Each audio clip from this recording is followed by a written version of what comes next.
field house for a far less cost than was projected in the study that was done.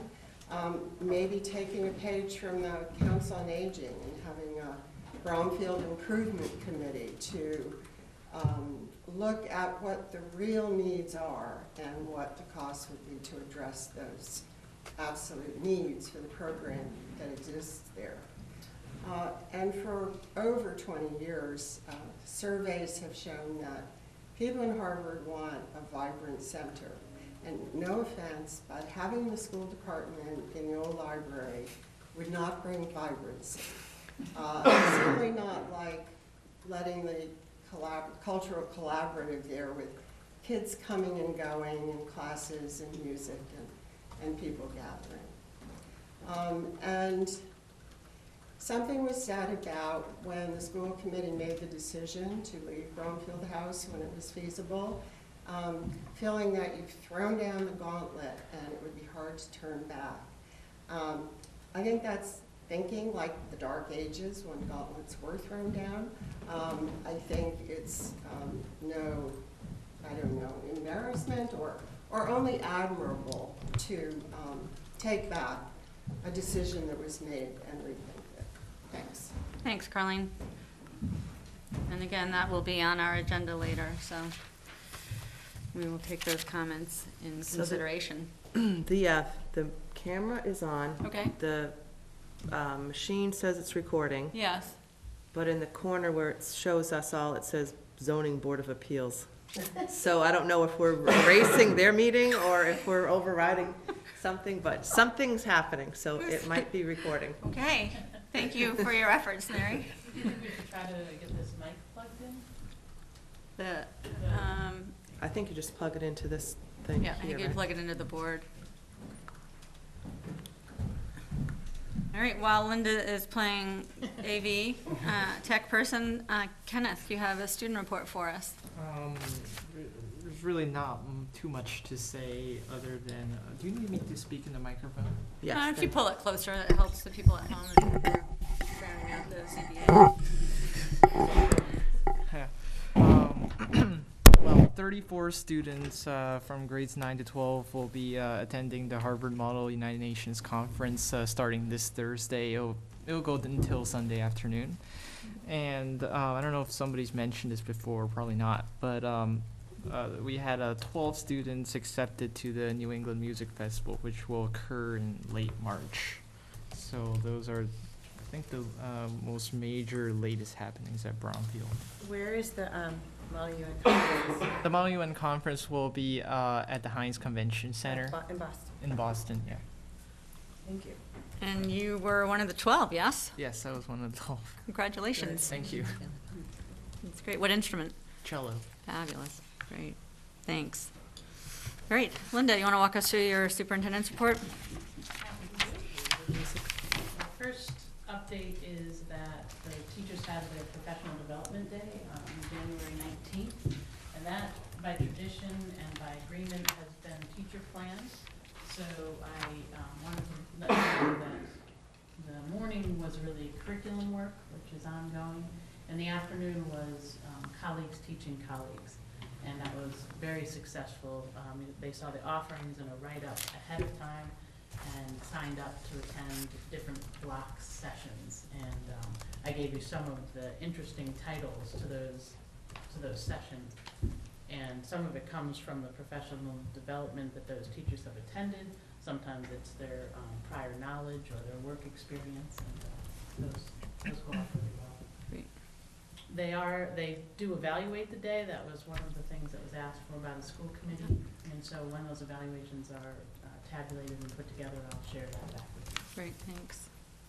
Next is the MSBA update. Process update. I'm very excited tomorrow to be going to Boston to hopefully have our Wednesday, isn't it? It's the 27th. Wednesday. I may have the wrong date there. Sorry about that.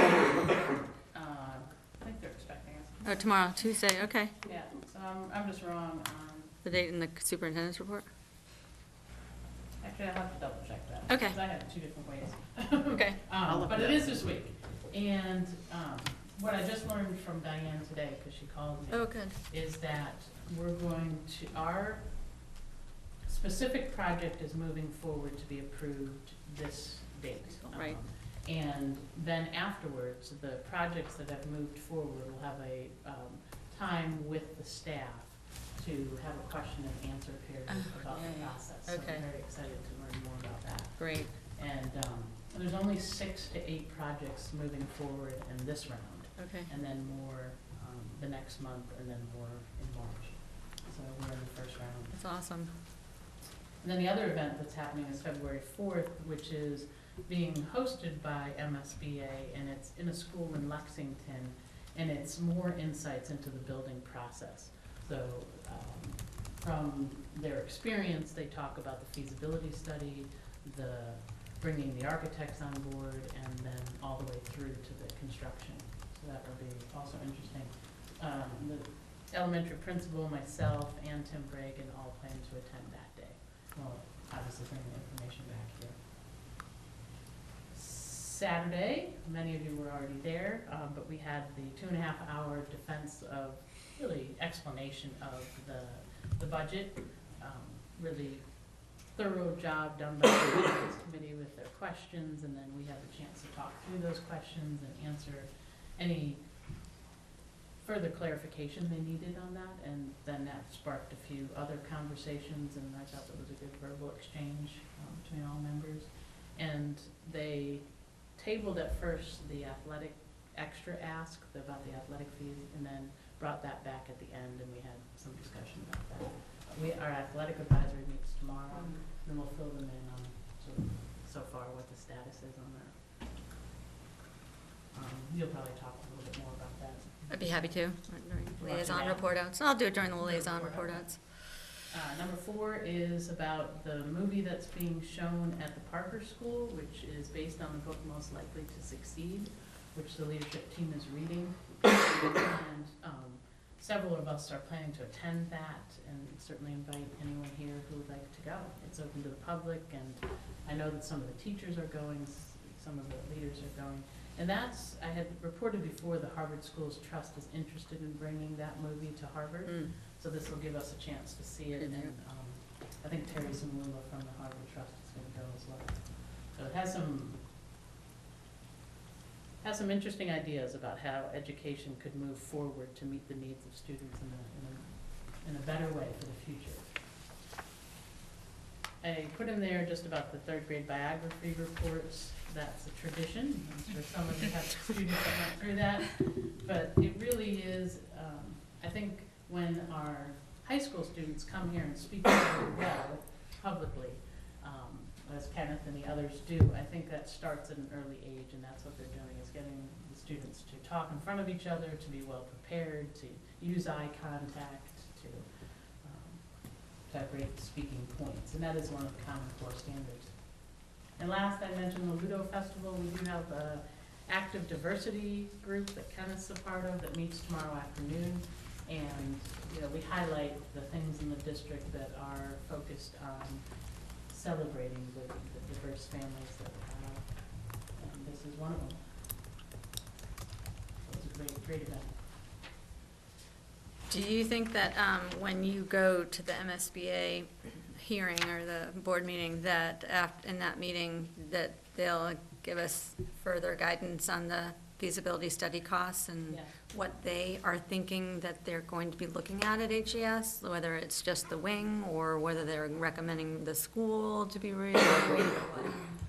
I'm not sure at that meeting we'll get that granular because it's a group. It's a group meeting, discussion. okay, got it, So I think it'll be after that that we'll get more. okay.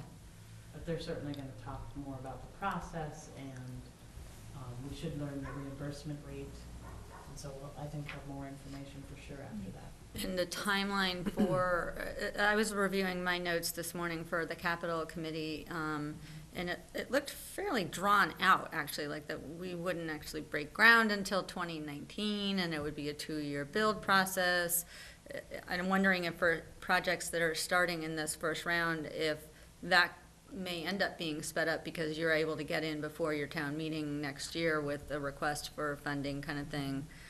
So if anything that you can get from them with regards to the cost of the feasibility study and the timeline would be great. I will ask that specifically, yeah. Okay, thanks. That meeting is Wednesday, the 27th. Thank you. I thought, I'm like, oh, Tuesday I might be able to go. No, Wednesday I can't. I'll give you one more day to think about it. All right, That's good for my schedule tomorrow. great. Thanks, Linda. Sure, thank you. All right, so without further ado, we will move into the discussion of the security camera system policy. As I mentioned, we did receive that letter from the ACLU. Some of the items actually were addressed, I believe, in our original draft, and more items have been addressed in the revision. So you and Linda met on this and made the changes based on conversations, yeah? So do one of you want to walk us through the revisions and? The Doesn't older matter. version, because I could not find that. Not on, but the things that are bold are the changes. Yeah, okay. So we sent you back with some of the comments from our last meeting to add a little bit more If you want to talk about the things that we guidelines. changed. Yeah, that'd be great. So one of the points was really identifying the people who will have access to the system. Yeah. So rather than appropriate school officials and law enforcement, we went to designated so that there will be a list of those people who are on the school side and also those that Chief Denmark identifies at the police station. Okay. So we'll have a definite list of who has access to it. Okay. All right. We added that the cameras would, if they were added to the cafeteria, we thought that was a good point, that of course during town voting, we needed to have specific language about what happened Yep. during town voting. So we put that in there under B1. The other ask, which was also, I think, made a lot of sense, was about it not recording in classrooms, Yep. which we hadn't intended it to, but that was not specifically written out, Okay. so that was added. Using the same language under C1, we just changed appropriate school officials to designated school officials. Again, a list would be available for that. Number 3 is completely new, and that is a logbook that would include the following details: the person who has viewed the data, the reason for viewing the data, and the date and time that it was viewed. And number 4, we're talking about recorded material. So if we would give recorded material to the law enforcement, I go down to the next page, at any time the recording was duplicated, that would be known in my report. Again, number 5, we understood it to be true, but it's always good to repeat that any time action would be taken with a student, that would be with due process. Now, number 6, being sensitive to misuse of the information, we've added that if the system was misused, there would be a response to that. And number 1, under data storage,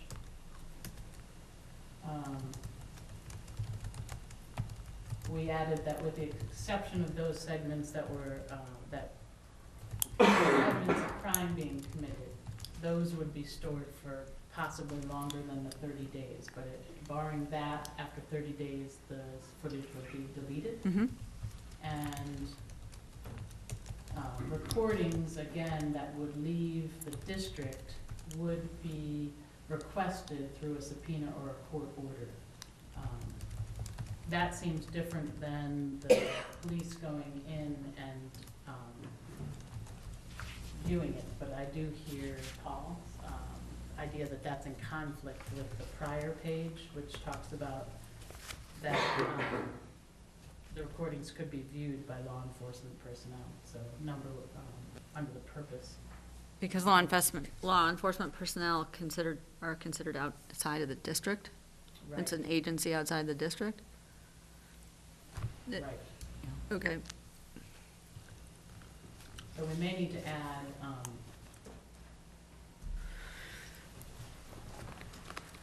How about to individuals or private agencies? right, you know, our thought was more like lawyers who would need the Right. information that would require a subpoena or a court order, not considering law enforcement. Okay. So Okay, maybe other than law enforcement? Yeah, other than okay. Outside the district. Other After than district. designated law enforcement? People who are allowed to. Yeah.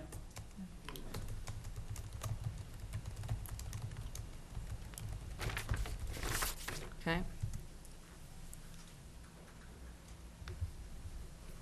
And what, you know, what we did was certainly look at districts who have had cameras for a considerable amount of time. mm-hmm, This is based mainly on a combination of Wellesley's and Newton's. yeah, well, I think Newton actually just upgraded their policy recently. Okay, all right. Questions by committee members? Anything that you found in the ACLU letter that you'd like to to explore further? Any areas that you're not comfortable with on the policy?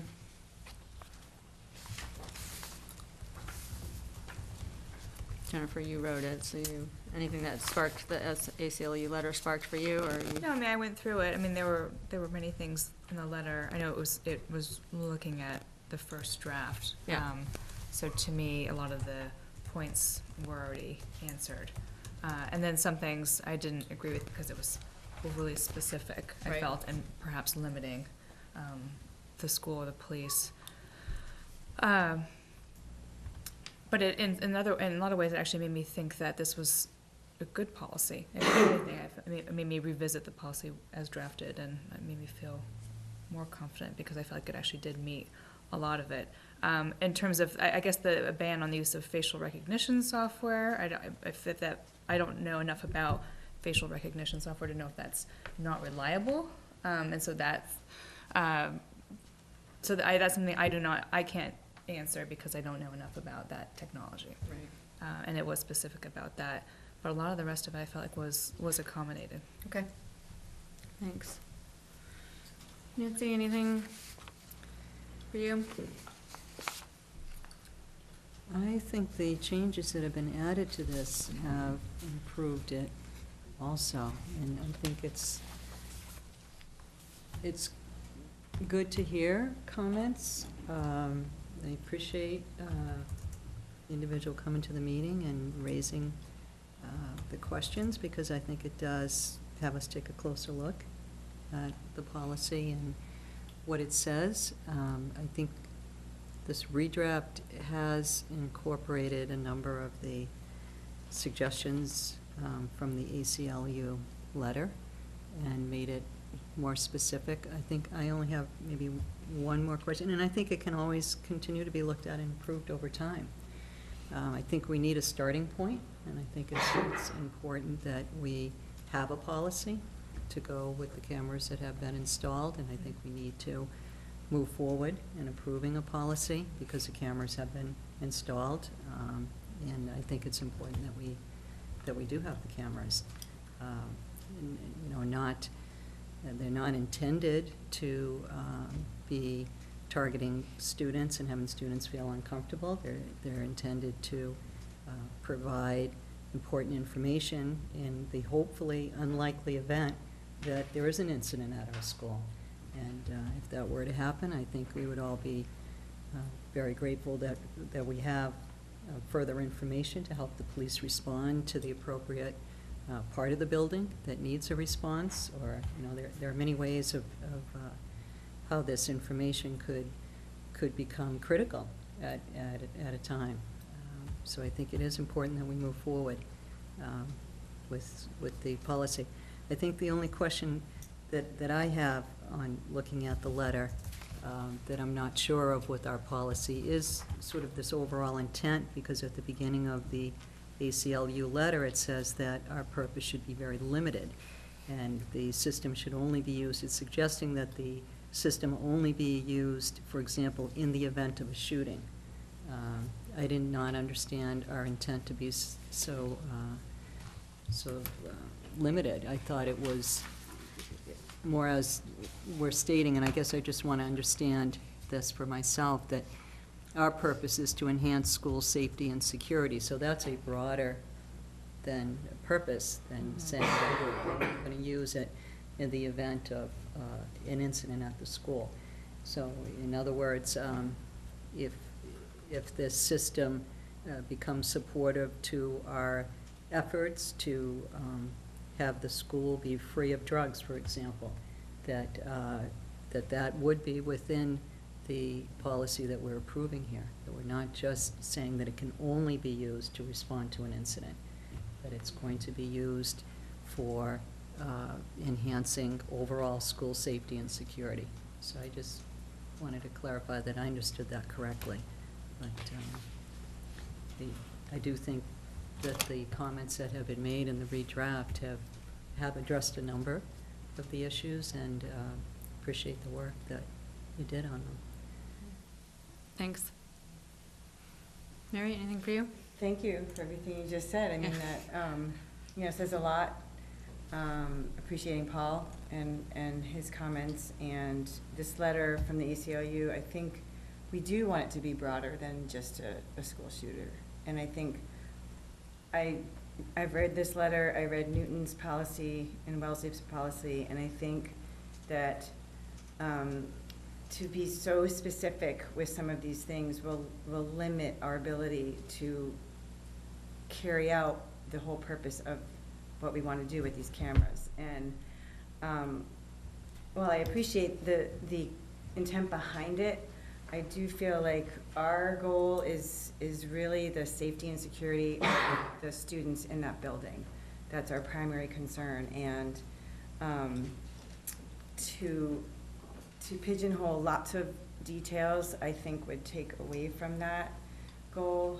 I also think even reading Newton's policy, it says that such as the fires that happened at Bromfield, if we had security cameras and could have identified that person, a lot of the other questionings would not have been necessary. And so, because there are problems with the privacy rights of all that questioning that happened, and it could have been pared down to getting that individual identified and getting that individual the help they needed. I also agree we do need to start somewhere, and it can be revisited if needed, and I feel like we should move forward. And I appreciate all the work that you guys did last week, because I missed the meeting. Great, thanks. I hope we never need the cameras. I hope we never need them. And I tell you though, when those fire alarms, I got the call about the fire alarms, I was glad that we had something in place, because my thought would have been, oh my God, there's another incident. But knowing that we had that as a backup moving forward, I hope we never need it. But I think the main difference that I see also, the ACLU letter calls them video surveillance. We're not doing video surveillance. We have cameras in place that will be viewed in the event that something does happen. Now, obviously, it may come into that if we hear of a situation that's happening, but we're not out trying to get people. We're trying to ensure the safety of the students. And I really appreciate you bringing up the purpose, because I had that outlined also, the limited purpose. Well, the purpose is to keep our kids safe, to secure the building. It's around public areas, knowing who's going in and out. We're just in a different era. And unfortunately, this is where we're at. And having cameras in the schools, when I was growing up, it never would have been considered. But I do think this is the right thing to do. I'm cognizant of that there's issues out there. I agree with everything that everybody has said. We have to start somewhere. I do think this is a much tighter draft and better. Never going to please everybody, I got that. Give us a chance. I don't see us misusing it. As you said, there's no ill intent here, but to be further restrictive, I think would hamper potential use of the system to the good of the students. So thank you also for the work. Thank you for the time that you put into it. I think it would be great to move forward with something. I mean, we have the cameras there. They are rolling. Right now, there is potential for them to be misused. So I'd like to have something in place so that at least this protection is there moving forward. I have one possible edit. Yeah. So in the purpose, in that last sentence, security camera recordings will be viewed. Yeah. Should there be 2 commas setting off as necessary or not? You can, for grammatical purposes. I just didn't, I mean, I know it's one of those questionable things. 'cause I don't think commas it's can be- necessary. You don't think so? I don't think so. Okay. Security camera recordings will be viewed as necessary by designee. Yeah, I don't think you need it, but good. Only Welcome. because if you don't, then it seems like the recordings will be viewed as necessary. Yeah. I guess you could just, it just depends on how you read it. Right, I don't think the commas. If- is if- If necessary, instead of that's what I'm as. wondering, if necessary? In other words, they'll only be viewed if If, it's necessary to view them? Mhm. Is that what you're thinking? yeah, I think that maybe making it if instead of as. Okay. So we have the 2 changes, the if necessary and the other than designated law enforcement, right before except through I subpoena. think that reinforces your point that it's not surveillance and it's only to go back and look at a time when there's a reason for it. Right. Okay. We read it already once, so you don't need to read through the entire thing. We would need a motion to approve the person, and given that you just joined us, we have had a fairly lengthy conversation on the policy, that's okay. But is there anything that you wanted to add? We've covered why the changes were made in the policy, we've referenced the ACLU letter. No, I received what you had sent Yep. this morning, I think it was this morning. Yep. And I didn't really get a chance to look over all of that in detail and compare it. I don't know if any of you did that. I should make sure that, okay. Okay, so that was my biggest thing. I wanted to go back and forth and kind of look and see if things lined up. And if you've already looked at that, then I'm comfortable with that. Okay. I mean, we aren't doing everything that's in the letter because we feel that, as members felt that to do everything would restrict us further than we were willing to So be have you already restricted. talked about that? Yeah. Okay, okay. So they don't line up completely, no. So is it too much to, and I know, I'm really sorry, I No. just had it, because Joey's sick and whatever. Is it too much to ask just what those, is it just a few areas that don't line up? Or do you want, forget it, it's okay. No, well, we could, I You mean, can summarize that.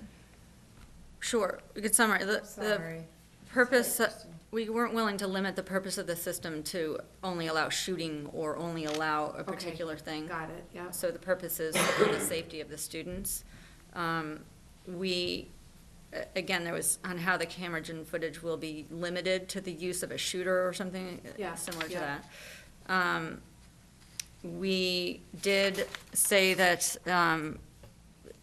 it would only be released to outside individuals or agencies other than designated law enforcement except through subpoena. So- Okay. So we added that. Yeah. We didn't touch the tilt thing on the camera, the facial recognition. We're not experts enough in that to determine whether that was good or bad, but we agreed that you wouldn't do it in private areas, locker rooms, bathrooms, classrooms. We agreed that there are signs to be placed. We agreed that there's a limited use on the storage of the video. We agreed that there are designated people that would be in a list that Linda would keep. We added the logbook. Anybody else? We Abuses- aren't going to tell people exactly where they are. Sorry, And go ahead. if there's a misuse, it would be dealt with on a case-by-case basis. We aren't, and also not agreeing to an audit of the system at this time by an independent authority. That was in there. Thanks. Yeah. Okay.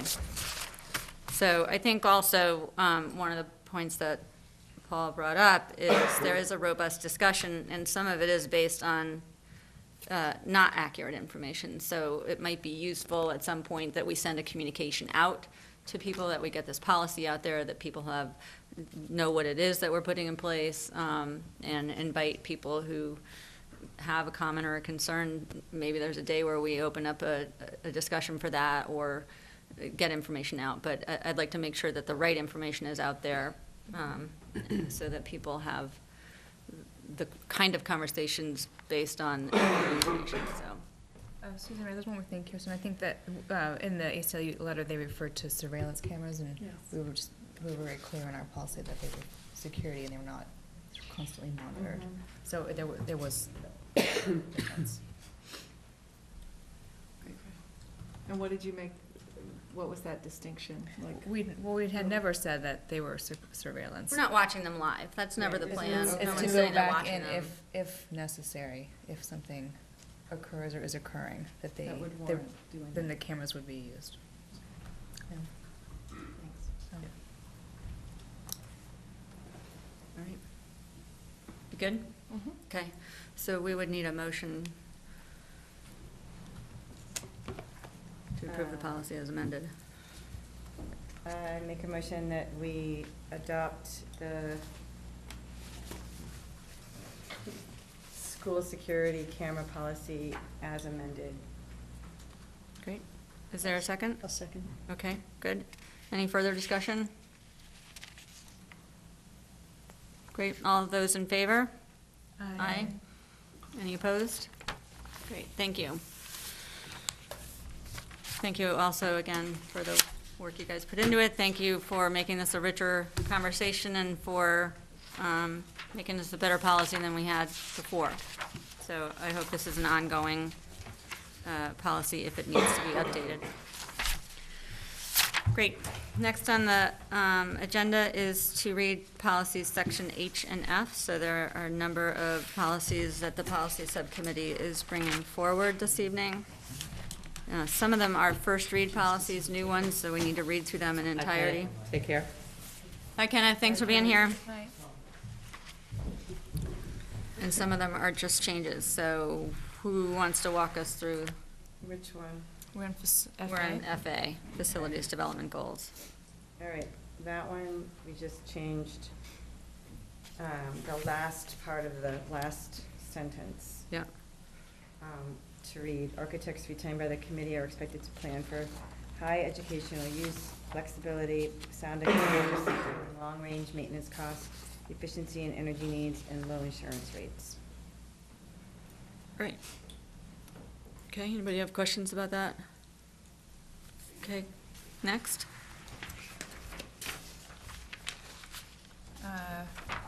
Next was facilities planning, FB, and we made two small changes that the school committee or the superintendent could create the building committee. And then also, I think we added in number 5, which was on the MASC policy to oversee construction projects. So this would, normally it was the school committee creates a sub-building.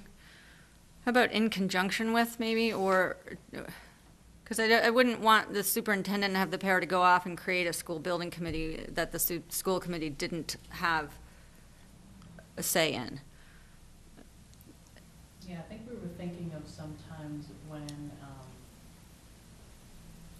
it's smaller than a building project. So we were thinking of things like the science lab. Oh, got it. You see, sometimes those meetings are not a school committee meeting. But Okay. a meeting about the furniture or a meeting about the HVAC. Got it, got it. Some of Okay. those not that makes sense. Yeah, that's why we proposed. Okay. I can see that. And then ultimately, they're subject to the approval of the school committee. Okay, great. Anybody else have questions on that? Well, I'm just, want to make sure I understand, because we have two different committees here. So when we say these committees, we're talking about the school building committees and not the school committee. And where are you? Oh, the Right- second right in the sentence? second sentence, right. Yeah, So these committees act as administrative authority for the project. So I think to your point, Susan Mary, you would want someone from the school committee on that committee, on the school building committee? if it's a small project though, like the painting of the Bromfield House, I'm not sure that you would need someone on that committee. I don't know, you need a committee for that, but what I see, Nancy, is that it's subject to approval of various actions by the school committee in the town. Mm-hmm. And that may need to be a lowercase c, meaning it's, Mhm. it's. Refers to the building school group, committees. yeah. It's You could say not- these building committees. Sure. Right, these building committees. Administrative authority subject to approval. Okay.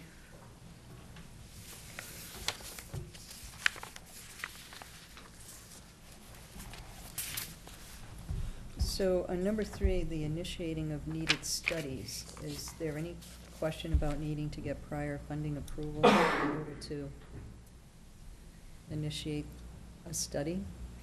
Yeah, I don't, you can't do a study without getting capital approval, so. And to recommend needed studies, perhaps?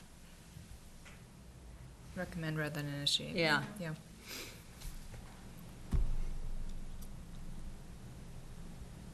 Okay.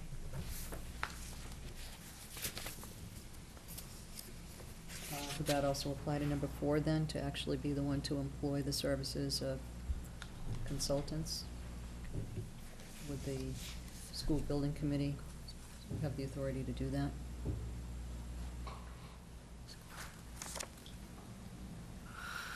I don't think that they would have the authority to do that. Do you, Linda? The committee can't. You could. I don't think us, This is based off of the MASC language. right. And it was our old policy. I see. Not that that, um,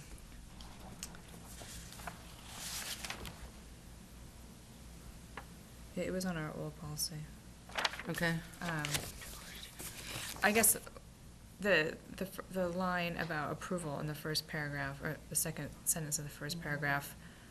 Subject to if- approval, If we're right. applying that to 1, 2, 3, 4, and Mhm. 5, or Yeah. are we not? Do you want to make that more explicit, that those responsibilities? How about of the following actions? That's the thing, the various actions. So if you go back up, it says, these building committees act as the administrative authority for the project, subject to approval by the school committee and town.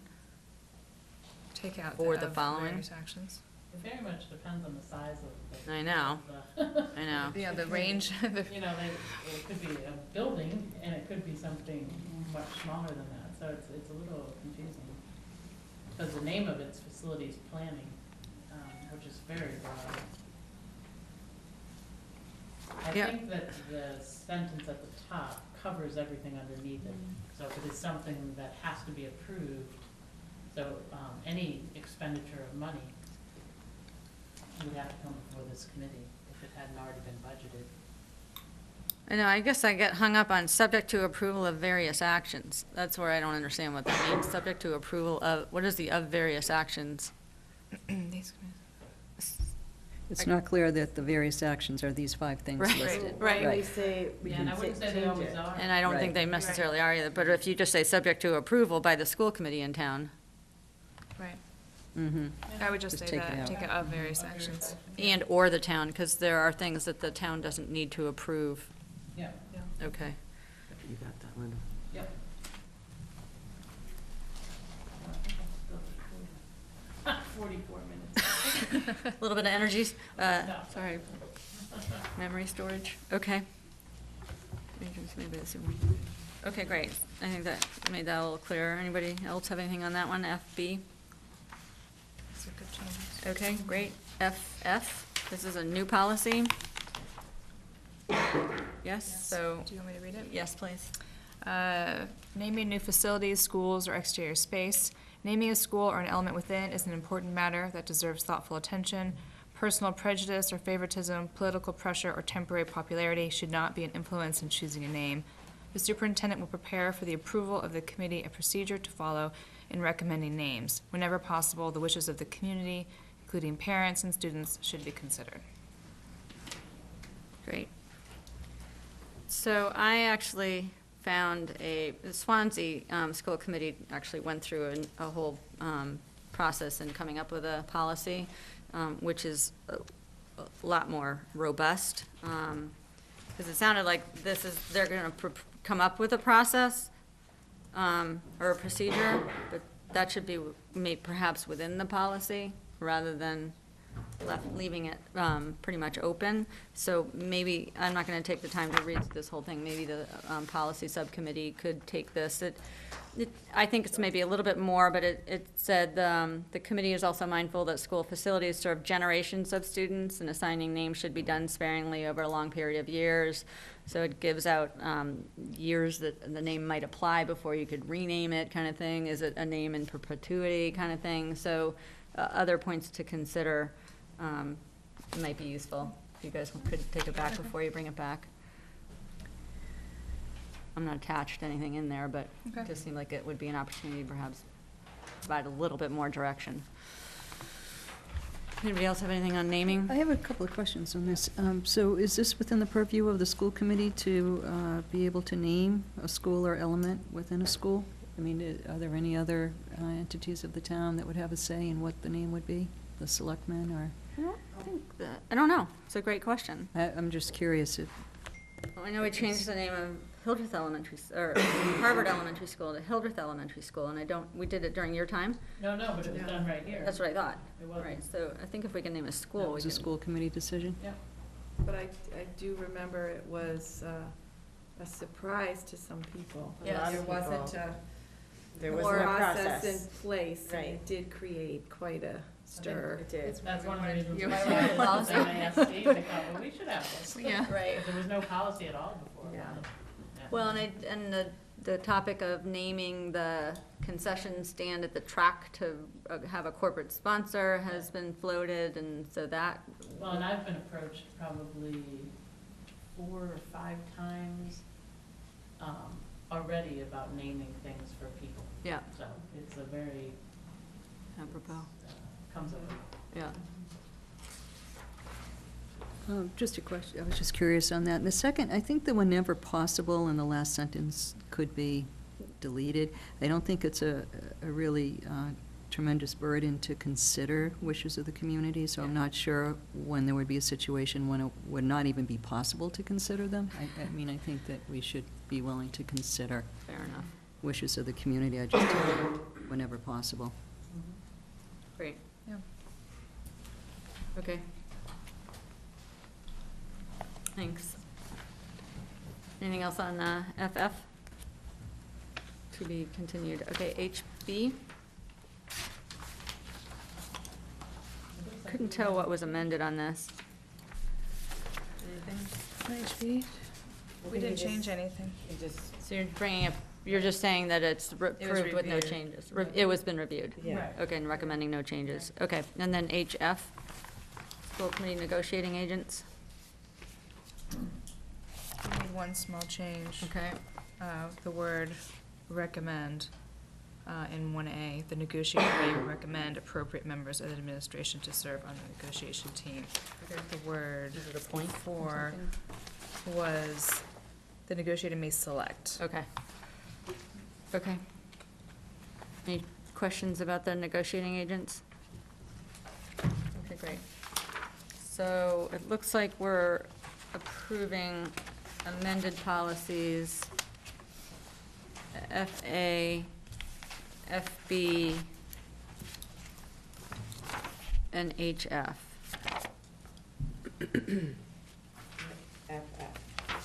No, we're not approving that one. That's a first read and it has to go back Okay. anyway. HB, you said H, you said H. I said H, well, we're Yeah, not, no, we're not doing HF, anything to yeah. HB, it's just a presentation without change, Yeah, there were 3 with the changes. changes. Okay. So,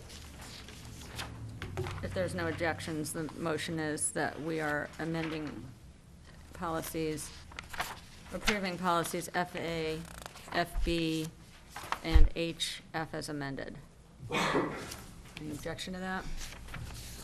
All those in favor? Aye. Any opposed? Okay. And then you'll bring back FF. Mhm. Okay. Thank you. Policy work is always fun. All right, next, plowing right through here, discussing the future of the Bromfield House. So, everybody, I'm sure, read the, or not, article in the press about the Bromfield House. I did bring, so I actually just wanted to respond to one thing that Carleen said. The article, a little bit of a misquote. You say one thing interesting and they pick that up, and what I reference about throwing down the gauntlet, I wasn't using that as defense of anything. It was perhaps maybe a feeling of, the school committee doesn't make decisions lightly per se, and I think that you don't just wait until some people are off the board to reverse a decision. It was made in good earnest faith at the time that the decision was made. So I was pointing to the fact that to reverse a decision was not something that I thought we should do lightly, per se, but I don't think that it's impossible to reevaluate where we're at. And I did say that all along, this should be a bigger conversation. We should get a lot of input. We should get as much information as we can, and then we should make our best decision as to what to do. So my apologies for if that sounded like we should never change our decision.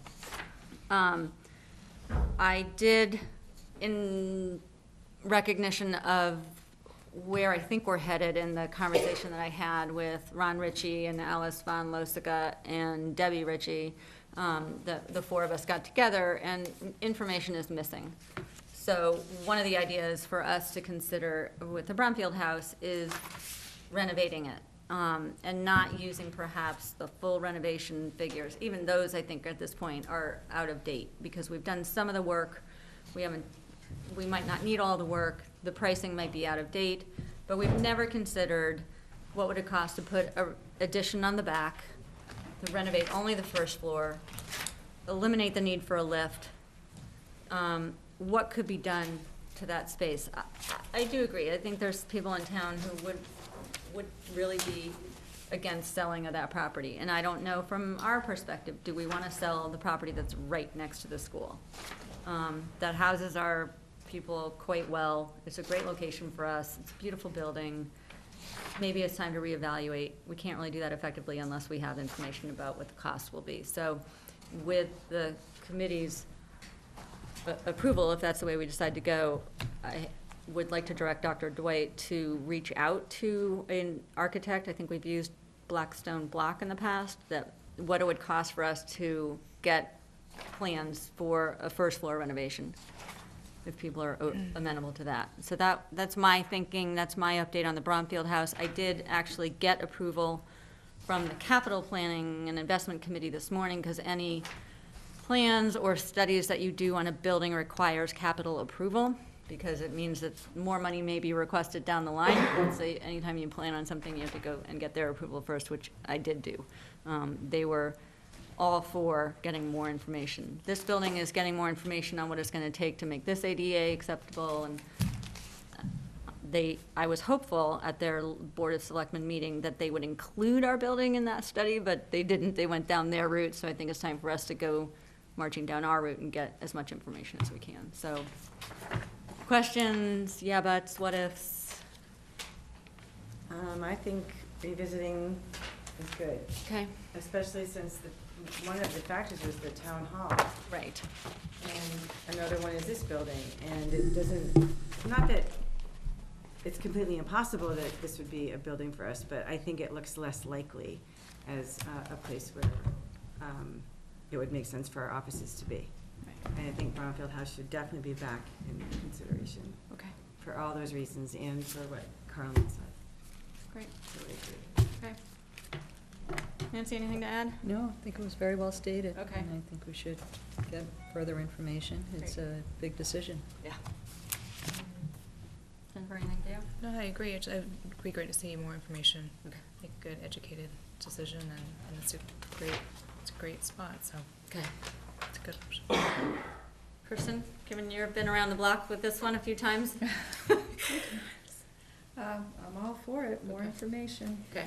There and hopefully here. I mean, it'd be great for the town to be able to make a totally informed decision when we do move forward one way or the other. So we need to help each other with that. Okay. Great. So you'll get an estimate for us, and then we would need to circle back with Lorraine and determine a funding source, because it's not like anyone's gonna give us the money to go have plans drawn up, but we'll figure out, once we know the cost, what that would take. Just to be clear, you're talking about perhaps renovating the bottom floor and an addition, and that's what you'd like the, Well, the goal is to make it ADA accessible, right? I mean, that would be silly not to do that at this point. So is it cheaper? They could look at our original estimate from GRLA, but I'm thinking it might be cheaper, and this would be what you would explore with them, would it be cheaper to add on to the back and just make the first floor ADA accessible? And then we'll bring down the offices that are up on that second floor, and perhaps we could make that space available to the town for record storage, because I know that there's a premium on being able to store records for the town somewhere, so. But it would be, how could you accommodate the number of people that we have on the first floor, ADA accessible, by increasing the footage? size. Okay, great. Okay, great, thanks. Do you need? I don't know, do we need a motion? Um, I think you're just getting an estimate. Just getting information, and then we'll have to vote the money for it. Okay. Sounds good. Okay, thank you. Parking lot. You want me to jump Either in? one of us, yeah. Either one of us, okay. Linda and I are the parking lot show being run around town at the moment. I think everyone knows, we've met with Historical, Concom, Planning Board. Tonight is Park and Rec. Tonight is pond. Tonight is That was Pond, right? And then Park and Rec is soon. Soon. We, as everyone knows, I think, got planning board approval. We need Board of Selectmen approval. They're waiting on all the other board approval. So next is a public hearing by the Historical Commission on February 3rd. And then February 4th is the Conservation Commission public hearing. So we have amended the parking lot plans, given the feedback that we heard at those two meetings, Historical and Conservation. The bottom line is, we've moved some parking lot spaces out. We take them out because we were within the 75-foot wetland buffer. So rather than mess with that, we took them out. We are adding some, so where the cars now line up opposite the circle, we're going to create a little bit more parking, and that will be designated visitor parking. So instead of having the visitor parking in the lot on the other side where the dumpster currently is, we're getting rid of that parking altogether. We're creating a gravel walkway, and then we'll put the visitor parking in that lane where cars now queue up, because you can't go where the buses wait, I guess is the best way to describe it. We are beefing up a little bit of the drainage to satisfy the Conservation Commission concerns about the water being cleaned as it goes down into the watershed. I think that was Concom's stuff, basically. We are not going to add trees to the center island. It just is not feasible to plant and expand the island and water and take care of it. So planting probably will be limited to grass on those islands. For Historical, their main beef was the Minister's Walk that comes from the back of, or the side of the general store that goes down, that then dumps into the parking lot. Thank you to Jennifer for taking pictures on a snowy, slippery day. They agree that the walk is difficult. It's rutted and rooted, and so we're not going to be able to redo their entire walk for them, but we are willing to add a meandering gravel walkway that kind of follows the natural contours of the land instead of a paved parking lot, a paved sidewalk right next to the lot. And we're going to keep a greenway on either side of that gravel walkway so that it fulfills on sort of that whole vision of walking from the Hildreth House down to the pond on a green area. So that was our main concession, I believe, to the Historical Commission, and it'll be a public hearing on February 3rd. 4th. Historical?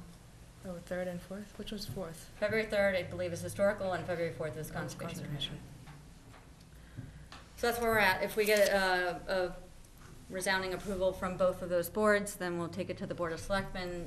With those board approval, as I don't anticipate any non-approval by the Board of Selectmen, but given that it's town land and it's actually in the historical district, we would need their approval before we could do the project. So who maintains the greenway, you know, the meandering? The meandering path? gravel walkway, Yeah. that would be ours to maintain. So, anything I missed? No, that was perfect. The only other little detail is, we will be removing Oh, the dumpster. the dumpster and the shed Right. from the back left corner because it was inside the wetland buffer. So- Right. And they'll just be relocated to another spot on the school property, so probably somewhere behind. Behind the school. So they shouldn't be there now? What's in that shed? Snow removal equipment. Okay. So it's convenient where it is. It'll be less convenient when it's moved, but, you know, it's, they wanna maintain as many parking spaces as possible. So with the addition of those visitor parking spaces, on the entranceway, it will really potentially only lose 4 or 5 Yeah. spaces. Yeah. From the original 109, Right. so. So with those visitor spots, where will the buses queue up? They're gonna create an indent, so it'll be over farther than where it is now, so the buses could still queue up. They may block the visitor cars, but I don't know how we work that Unless you just don't have visitors parked there during these particular arrival and hours. dismissal. Yeah. right, Yeah. when buses are there. So, I had a question, the gravel would end where? With that- so they would that actually go, it would pick up where the Minister Walk, now dumps into the Okay, lot. that's Before what it it says, dumped out, okay. it would take as a straight shot down Right. through, and then it would work its way over to the actual driveway Okay, coming in, and then people would Okay. need to cross the driveway and pick up the other walk that goes over to the library. Yeah, there'll be a paved section that connects it to the parking lot for Yeah. students. Right. So the students would still hopefully go over to the crosswalk. and who takes care of the Minister's Walk? Under whose aegis It is must that? be historical, I believe, or town. I don't know who takes Okay. care of it. I'm just curious. Such as it is. Right. Like anybody takes care of it. No, I don't No, think didn't anyone know. I was does. just wondering if someone. So actually, what we would do, would have the brush cleared that's on the wall next to the cemetery, Right. so that would improve it a little bit. Yeah, okay, thanks. We'll keep you posted.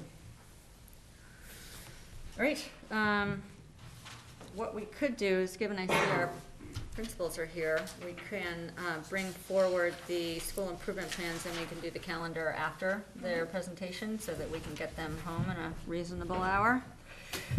So if we want to start on the school improvement plans.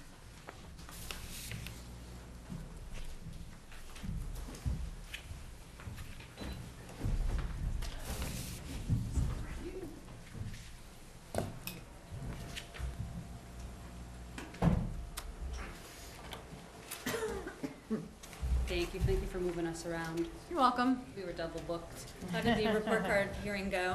Good. Good. Did people come? 14. Great. That's not bad. That's good. Pretty good, lots of good questions. It was to explain the standards-based report card so Yep. people can understand what they're looking at. So Great. it was good, and we'll post the PowerPoint online. Okay.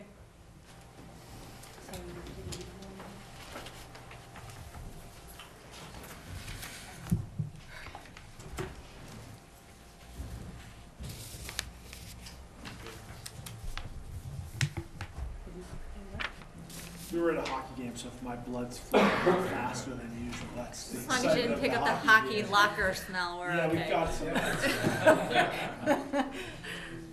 Too bad. But Groton? No, they're playing at New England Sports Center. Okay. Go It's down at 2-1 at Western. the end of the first period. Ah, Yeah. great. Yeah, no matter how old they get, the smell just. Oh, my nephews all played, and they would put all their gear in the basement, and you just couldn't go down there. We were up in the Passing stands, out. up in the stands, like, 30 feet away when they were standing, and it's just like, wow. Yeah, I'll just go to the they're one online. pungent. Oh, because the gear son stinks, yeah. It's hard.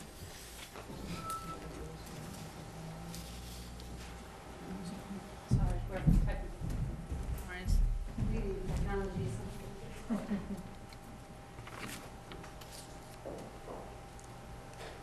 We want to, Well, you guys could go ahead with the calendar while we're okay. figuring it out. So in the packet was the proposed 2016-17 school calendar, which Dr. Dwight brought forward at the last meeting. We made some slight adjustments just in terms of what was printed on the calendar. This is, I don't know, for anyone who wasn't here, Nancy, I don't think you were here at our last meeting, right? Right. The calendar is very similar to last year's. In the drive. No significant changes. It has the first day of school on the 31st of August, with the teachers starting on the 29th. We kept our winter break starting on Saturday the 24th, going through January 2nd, with school resuming on the 3rd. We kept a break in February, and we kept the break in April. There are 13 ER days, I think, and half days for report cards, and another 2 half days, one in February and one in April, to allow them to get some work done on professional development. And school right now, with the anticipated 5 snow days, would get out on June 20th. If there don't use all the snow days, we would get on the 13th. That'd be nice. I'm gunning for it this year. Any questions on the calendar? I have a couple of questions. The Yep. April half-day, Yep. we have that this year? We threw in one half day, not both half days, so I don't know when that second half day. Linda, what was the half day this year for PD? It's February 10th, Okay, and so we added the half day in April. That's new, right? yes. Okay. So it's an added half day as opposed to an ER day to give the teachers a little bit more time to work together. So how do the ER days, the numbers of them, on this proposed calendar compare with this past year? And the half days, you're saying there's one extra, right? Yeah, we used to have So what about- 17 Yeah. ERs and 3 half days. Mm-hmm. This year, we went down to 13 and 4. Got it. That's this current year. Oh, okay. This proposal is 13 and 5. So it's going a little higher than this year, but we felt a pretty drastic issue with reducing it from 17 down to 13. You know, some of the things that we're required to refresh the staff on, we weren't able to do quite as easily with the 13. So we asked for an additional half day, which we hope gives us a chance. We're also moving to the point where our curriculum is aligned with the Common Core standards, and it's in a tool, but there hasn't been a lot of work in our district that gets the elementary together with Brownfield to really look at full alignment. And that's some of the work we're gonna try to do next year. On the half days? Half days. The half days allow the 2 staffs to get together. ERs do not. Mhm. They're just too short. right, by the time the kids get out at the elementary. Yeah. That's- Well, I guess my only hesitation with that is thinking about the families, and it makes it more difficult for people to have to juggle a schedule that's got ERs, half-days, Wednesdays, Thursdays, Tuesdays, Monday. I mean, we've got a lot going on in the schedule in terms of working families that are trying to establish a schedule for their families.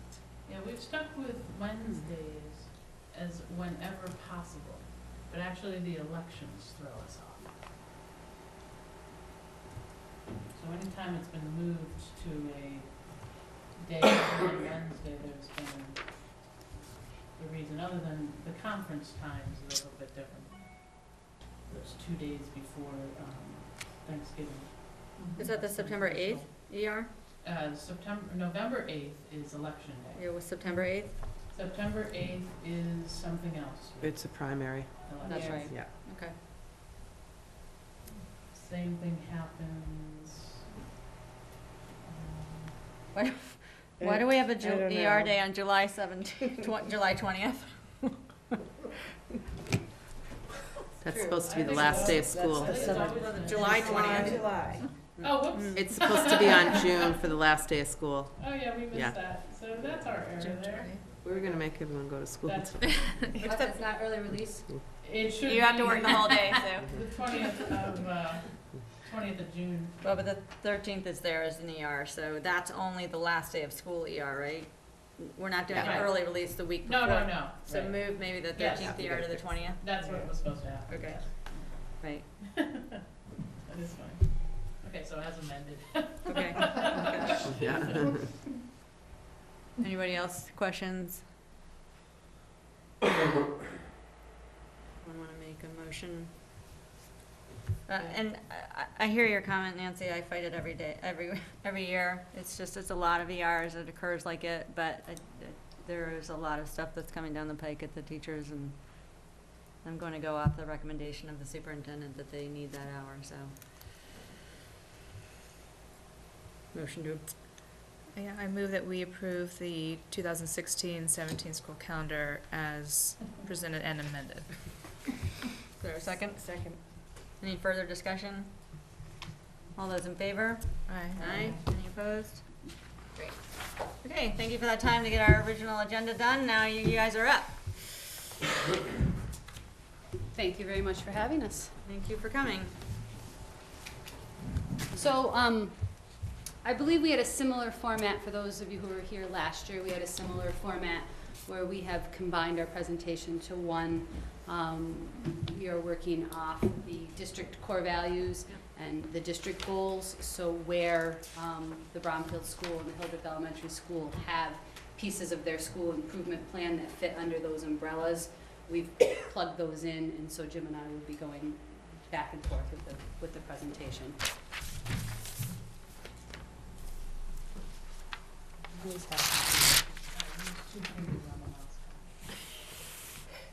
I don't have a map yet.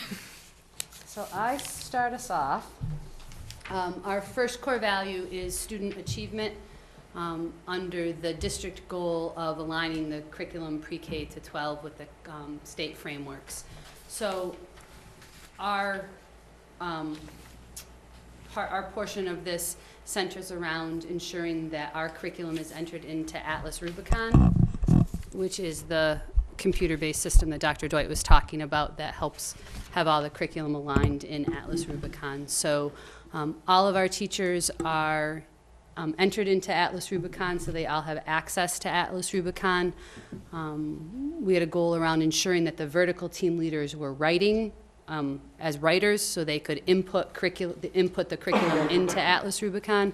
So all of the vertical team leaders, as well as several other teachers at various grade levels, are writers, so we have multiple people that can input the curriculum into Atlas Rubicon. We have a portion or all of the ELA math, science, and social studies into Atlas Rubicon, and now what we're doing is adding and updating and revising that curriculum.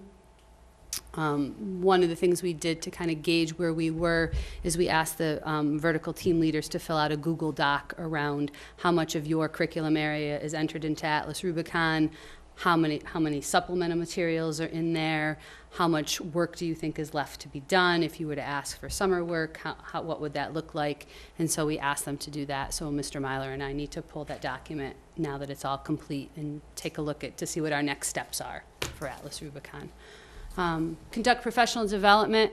This is ongoing. We did have an ER day scheduled to do Atlas Rubicon, but we are switching that around to do some a diversity presentation, so we will reschedule that training for Atlas Rubicon.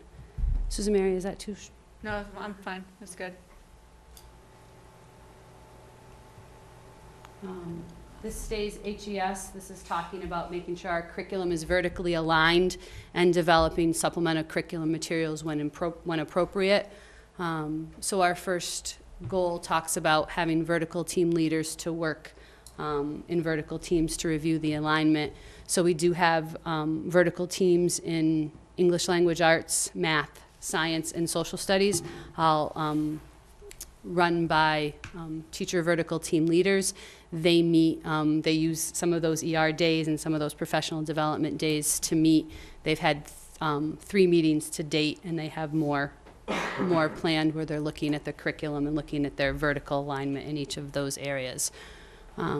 Grade level time to develop supplemental materials. So each of our teachers, each of our grades, kindergarten through 5th grade, at least 1 day a week, they meet as a grade level team to discuss curriculum, student work.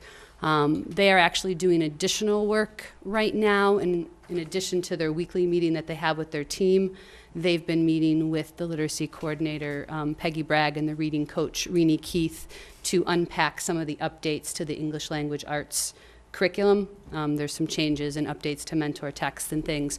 So some of them are picking an additional day, some of them are coming in early, some of those meetings are happening after school. So they really are doing a lot of hard, good work around unpacking those new mentor texts and some changes to the updates to the Readers and Writers workshop. And then summer curriculum time. In the summer of 2015, we had curriculum work going in English language arts, in math, special education, science, social studies, technology, a really robust set of work happening in all of those curriculum areas. And then kind of proposing out for the summer of 2016, hoping that teachers will submit those proposals again to do some of that summer work and some of that alignment. So.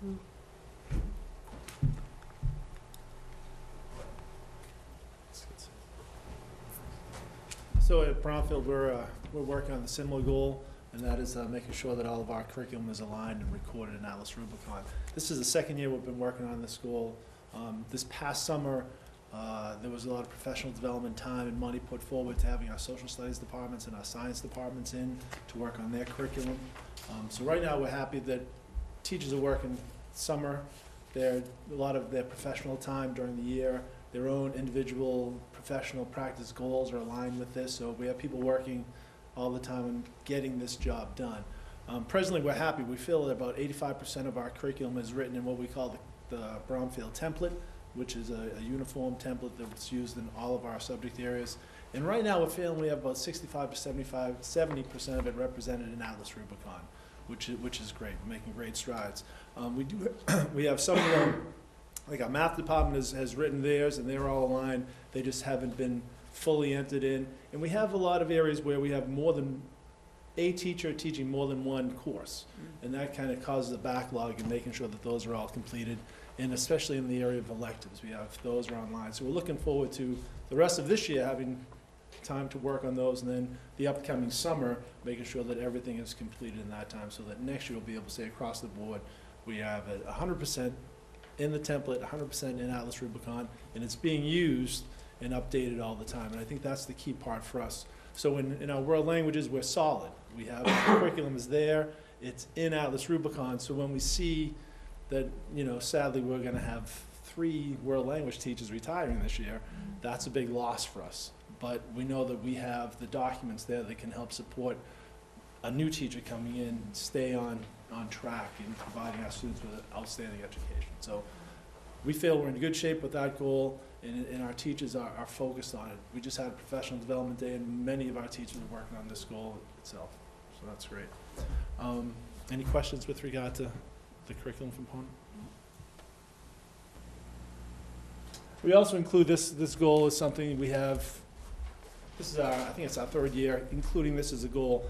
And this is just the fact that we use data, we use performance data from MCAS, SAT, AP, I'll skip over the park, and any standardized assessments we utilize with our students, because we get good data from that, and it can be used by our teachers to really inform their instruction and inform their lessons.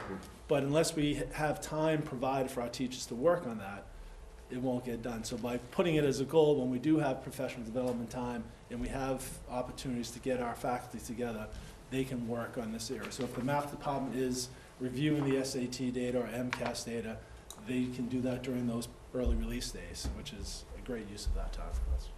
So there's support for teachers who want to use the data that way to figure out how to use it, kind of thing?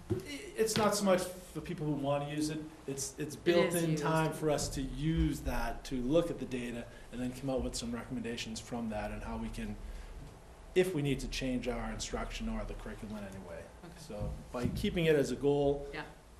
we can use that early release time for that. So it's back to Hildreth, we are still in the overarching core value of student achievement. But this goes under a different district goal of the state mandates. So Hildreth, these two strategies center around the DDMs. As you might remember, DDM stands for District Determined Measure. The Department of Education says that every teacher needs to have 2 district-determined measures that they keep data on for a 2-year period. And so our first goal centered around ensuring that everybody had those 2, and then providing training to the new staff that we had at the start of this year around what those were and setting their 2. So every faculty member at HES has 2 DDMs that they are using to assess student growth. We are currently working on updating a Google Doc so that all of the DDMs are centrally located in one Google Doc, because teachers started this process at different times, because if you remember, the EdEval system was rolled out in stages. We had one Google Doc and then for 1 year, and then we did another Google Doc, and then we had new teachers coming in this year, so we're in the process of just centrally locating all of that information. We did provide training to the new teachers for the creation of DDMs. We did a new teacher orientation. Included in that orientation on September 1st, Jim and I did a training about the new EdEval system, which included DDMs.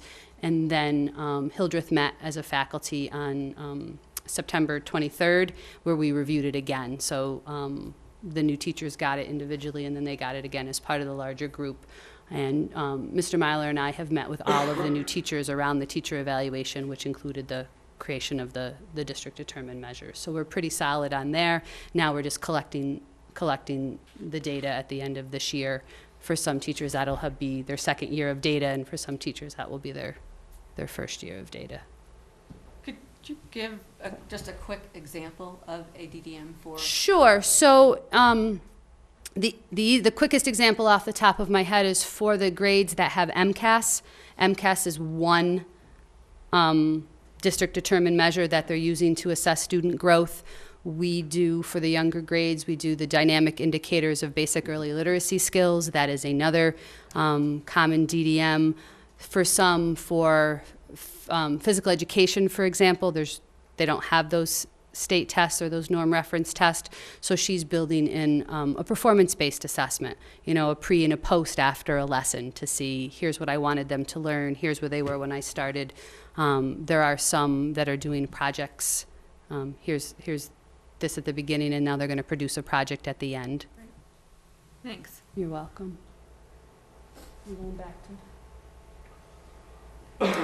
to Brownfield. So we've talked about the 11 critical thinking skills we have, and this is focusing on having teachers make sure they're presenting those to the students, they're aware of them, and then assessing those, and assessing them over time so students can get feedback on more than one occasion on one of those skills with each teacher. So that's in process. We also have the plan, we started at the beginning, well, we actually started as a goal last year, but of assessing those critical thinking skills. As we get together and we talk about these skills, oftentimes among the faculty, the idea that we have 11 of them and they're hard to measure and hard to assess, it causes some consternation among the faculty. And when we look at what other districts are doing, we sometimes have the conversation, we might be able to modify these. So we started that dialogue as a faculty earlier this year. And right now, we're planning for the springtime to get back together and continue that discussion. But we're looking at, like, is 11, I think we have the sense that it's too many.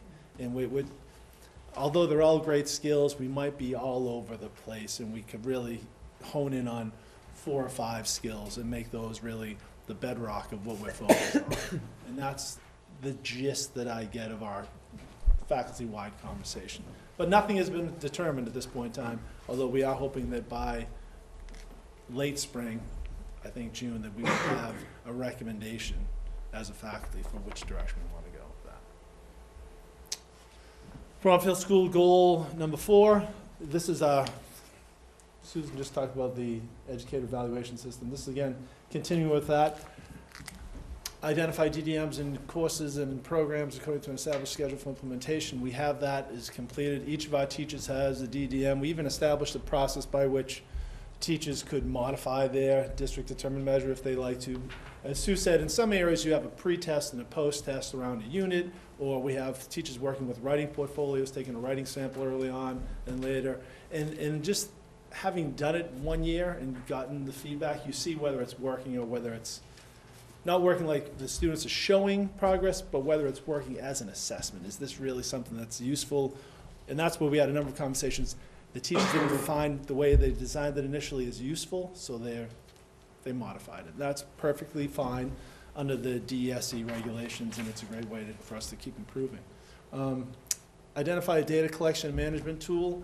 Right now, we did identify that we use it as an instructional process using Google Classroom. So hopefully the teachers could submit it. We can hold that data, but we're waiting to the point so we can move forward to using the Inform system, and that's why we still have 10% there until we get it integrated into Inform. Continue to utilize student feedback instruments with all students and classes. Last year, we piloted the student feedback process.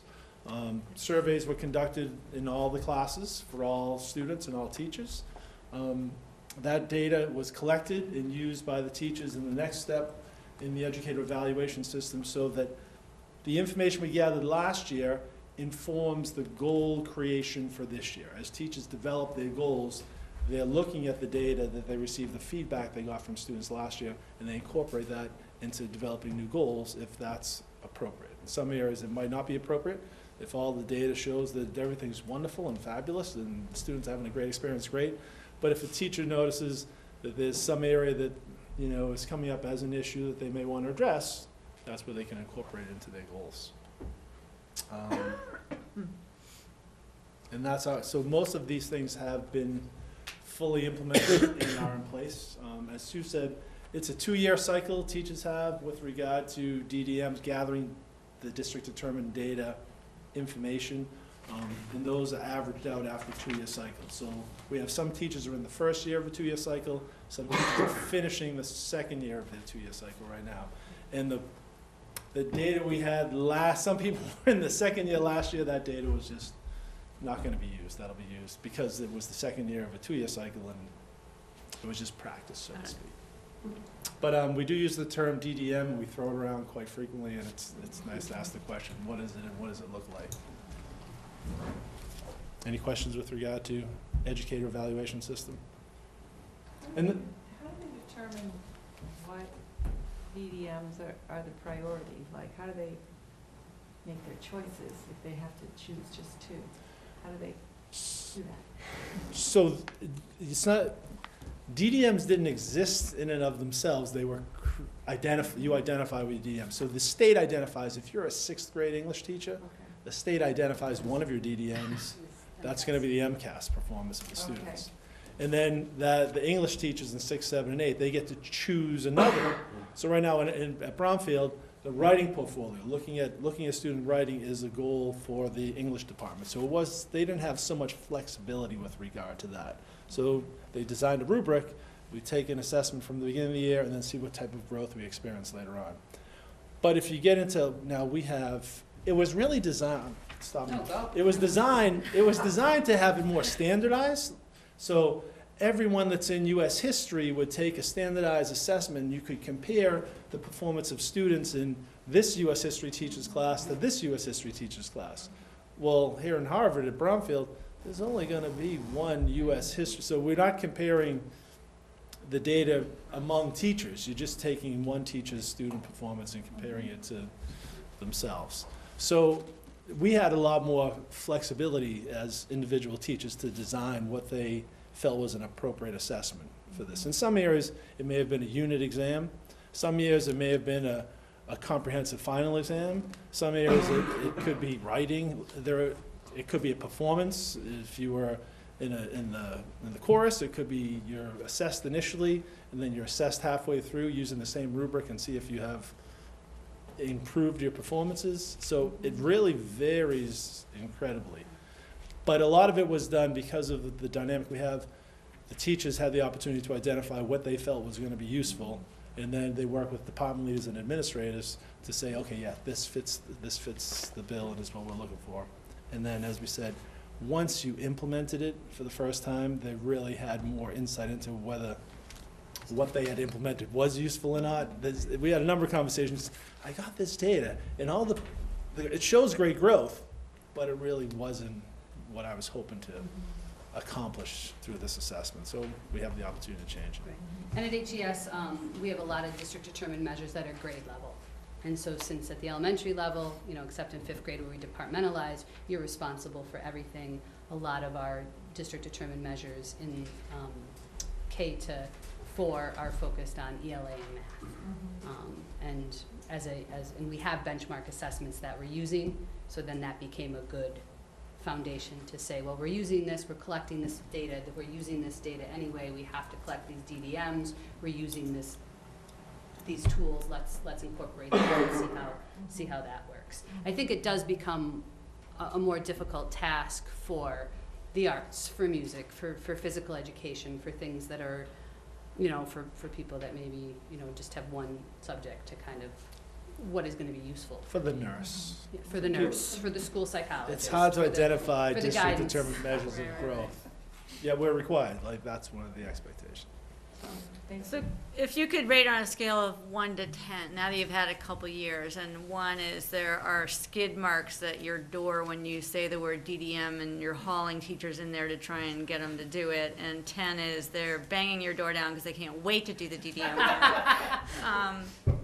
Or maybe the ease or the facility, kind of where are we at in terms of this being really enculturated and people really getting behind it? Wait, enculturated and people getting behind it. Well, That's the number you have to share. share that number. I'll share. I'm trying to get a sense of it. If we're talking about really from a educator's perspective, the usefulness of this right now, I would put it. It would be an odd number, less than 5, between 2 and 4. See, and I would go a little bit higher only because in the DDMs that we chose. Okay. So for some of the younger grades. So we are doing the DIBELS, the Dynamic Indicators of Basic Early Literacy, which really looks at those foundational reading skills. Can you decode the words on the page? Now that is useful to the kindergarten and the first and the second grade And it's teacher. already been in use. And it's already been in use, and we've decided that that is the DDM. So DDM for DDM's sake, I'm probably with you in your number, but picking instruments that we've been using that are useful to us all along Yeah. are still useful to Okay. us. I will say some of the richest conversations, educational conversations, those really took place when those people who had done the DDM came back with questions, or like they were dissatisfied, and then we had the opportunity to really peel back. Okay, what are we trying to assess here? Why are we using this DDM? What would be more useful for you? Like those were some very rich conversations. Yeah. So that's the Fair case. enough. But I would say if you did an anonymous poll, Right. 3. So here's the next question. Mhm. How is MCAS as one of those helpful tools, how helpful is it to you all as far as teaching and learning? I think that's a double-edged sword as well. I think it's helpful to look at, it's helpful in a couple of different ways, but again, it is a double-edged sword. To look for the grade level that's using it as a DDM and saying, how am I impacting student growth? I think they need to look at that over time to see, are there patterns? You know, we're teaching this in 3rd grade. Over time, are there patterns where we're stronger or weaker and need to shore up? I think the MCAS as a DDM are good for specific students, but for the following year. Do you know what I mean? So I think it really kind of depends on how we're using it. As an overall DDM, I don't know, but as a tool to look at individual students for the next year's teacher to focus, and for grade levels to look at longitudinal to say, where are we strong, where do we need to shore up? I mean, I don't know if you'd agree with that. I think for us, and there may be different opinions, but getting that MCAS growth data really gives us a sample of where we are with regard to others. Because as we said, at Brownfield, you really are in isolation. If you're the 8th grade algebra teacher, you are the only 8th grade algebra teacher. There's no one to see how you're performing with regard in comparison to, or more importantly, to see how our students are comparing in comparison to. So when we get that growth data, it's interesting to look at. So if you're over 50, you're in the positive side, and if you're under 50, you're on the negative side. And it's really like it's a media feedback. Okay, here's how you're doing compared to other teachers, because you're measuring the impact that teachers have, other teachers in the state. And if it's positive, it's great. Let's keep it up. And if it's not, let's take a look at how we can improve that. And it's unbiased data that can be used. So that I wouldn't put too much behind that one piece, but it is one of those rare occasions that we get unbiased data on how teachers are doing, and we're happy to report they're doing quite well if we look at that growth data. Thanks. Great, thank you. So we are staying still with student achievement. We are still on our first core value. We'll try to go quickly. This one centers around technology and the district goal around technology. So HES, it's implementing and using technology. Our first kind of focus area was on the One to World pilot program. We are in our 2nd year. We did have a rollout for parents and students in the summer before school started. We had several teachers attending the iPad Summit in Boston again. And we continue to have a district technology team that meets on a weekly basis. The other two talk about exploring, remembering that it's not just 5th grade that we want to integrate technology into, and how are we using the district educational technology coordinator, and how are we integrating technology in other areas of the curriculum. So again, several teachers went to the iPad Summit. We spent one of our professional days having a training about the new technology in the district, the Power School, the Sharp School. We did a drop-in session on the January PD day. If people had technology questions, we did a drop-in. The ed tech coordinator sub for our building is holding kind of before school drop-ins to share ideas, share apps, share questions. He is also taking one day a month and integrating into different grades and going where teachers are asking him to go to coordinate technology efforts. We are exploring the possibility of maybe trying some ebooks or trying some electronic books for the library, still looking at, is this a possibility? Would that be a good thing to do? We participated in the Computer Science Week. We did the hour of code at various grade levels. We got a grant from the Harvard School Trust, and we're looking to integrate some robotic technology and programming into the 5th grade motion and design unit. And we're trying to look at how can we expand. We just had a 1st grade student that left us in December right before the winter break, and we were able to set up a Skype. So she was able to Skype with her new teacher and her new class while she was with us with her class that she was leaving in her so looking at, are there more opportunities to do that? We talk about that with the 2nd grade heritage unit when they're exploring the different cultures and their different backgrounds. is there possibility to Skype with other schools in other countries? So really, again, trying to always integrate that technology, and not for the technology's sake, but for enhancement of the curriculum and the learning. I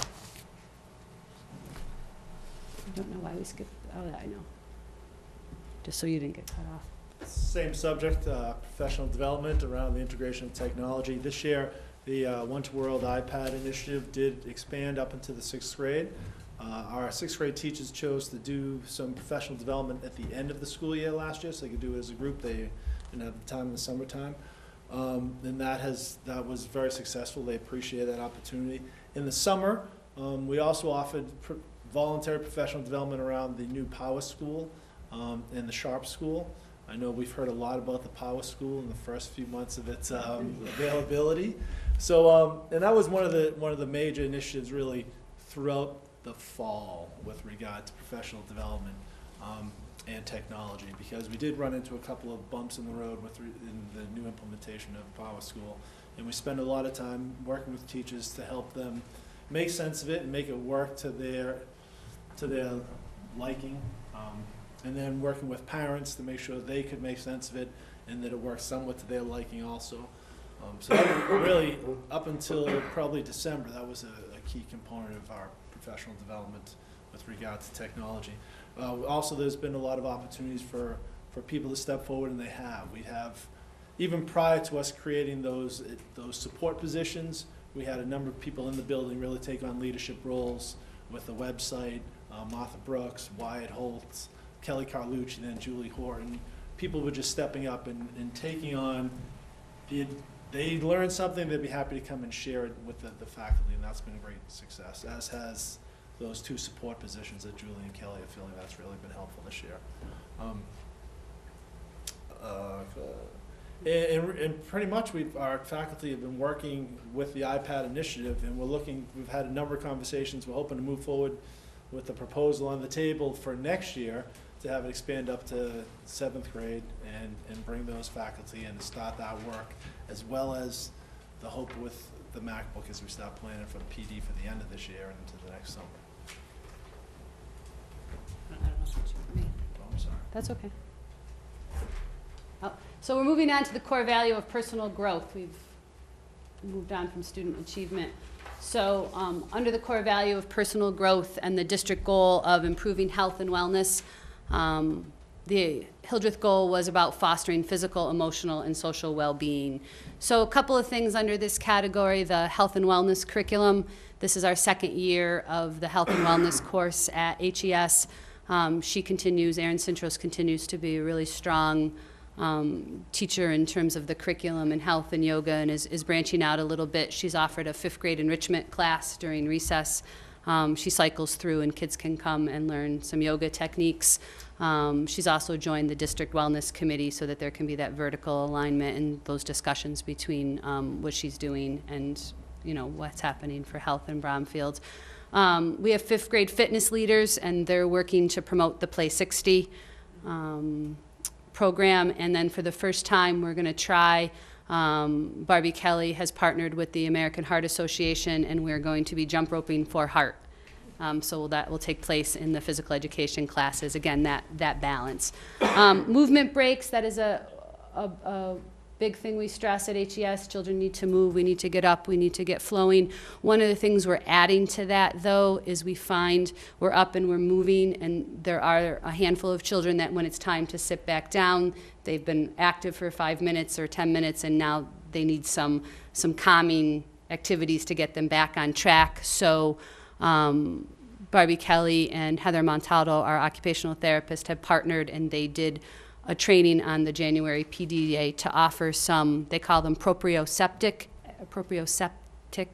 activities, which are kind of heavy work, neurological-based muscle activities to, research has shown to calm the body. So they're a little bit quieter activities. So after we're running around and doing our Go Noodle and our Move to Learn, we can do a couple calming activities to get ourselves ready to get back on task. So we're adding those.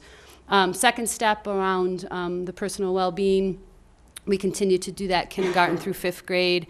Mr. Myler and I have been in to co-teach second step lessons in classrooms across the grade level. Christine Reel, the counselor, has been in to co-teach second step lessons, so really reviving that and ensuring that we're doing that across the grade levels.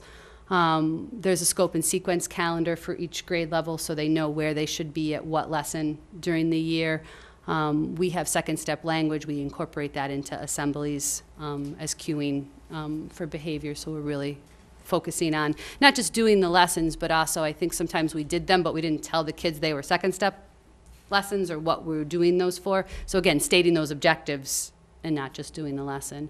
And then social skills groups, we continue the school counselor, the BCBA, which is the board certified behavior analyst, and the school psychologist all are providing social skills groups to children on a referral basis. Continuing to support the before and after school. As you know, Hildreth has a very robust before and after school program. That's why that box is so long. We continue to do things like Math Olympiad, the musical The Little Mermaid finished, and now we've started rehearsing for our new production. We had a robotics course, we have a chess club, a French club, cooking, all of those activities. We have a couple of parents that on their own have coordinated a second and a third grade math club that meets before school. And something new we're trying, it's not just the health teacher that's offering an enrichment activity. Each of the specialists are offering an enrichment activity to fifth grade students during their recess. It's purely voluntary. They can sign up. It's about a 6 to 8 week rotation, and they can sign up for art enrichment or yoga or fitness or chorus.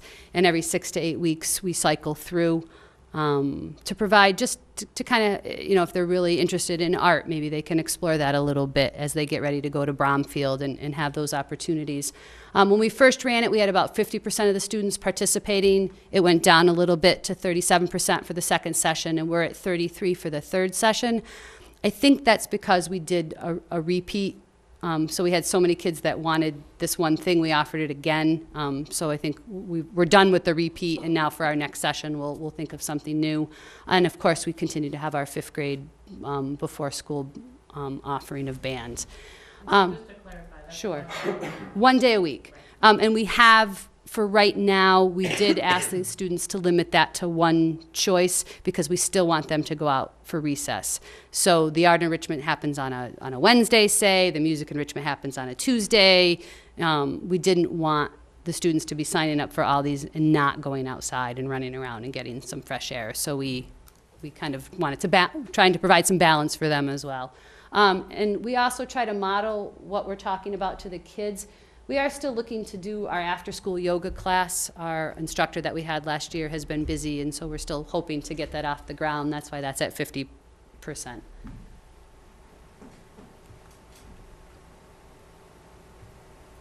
So this is also our goal around continuing to support the social emotional programs we have at Bromfield.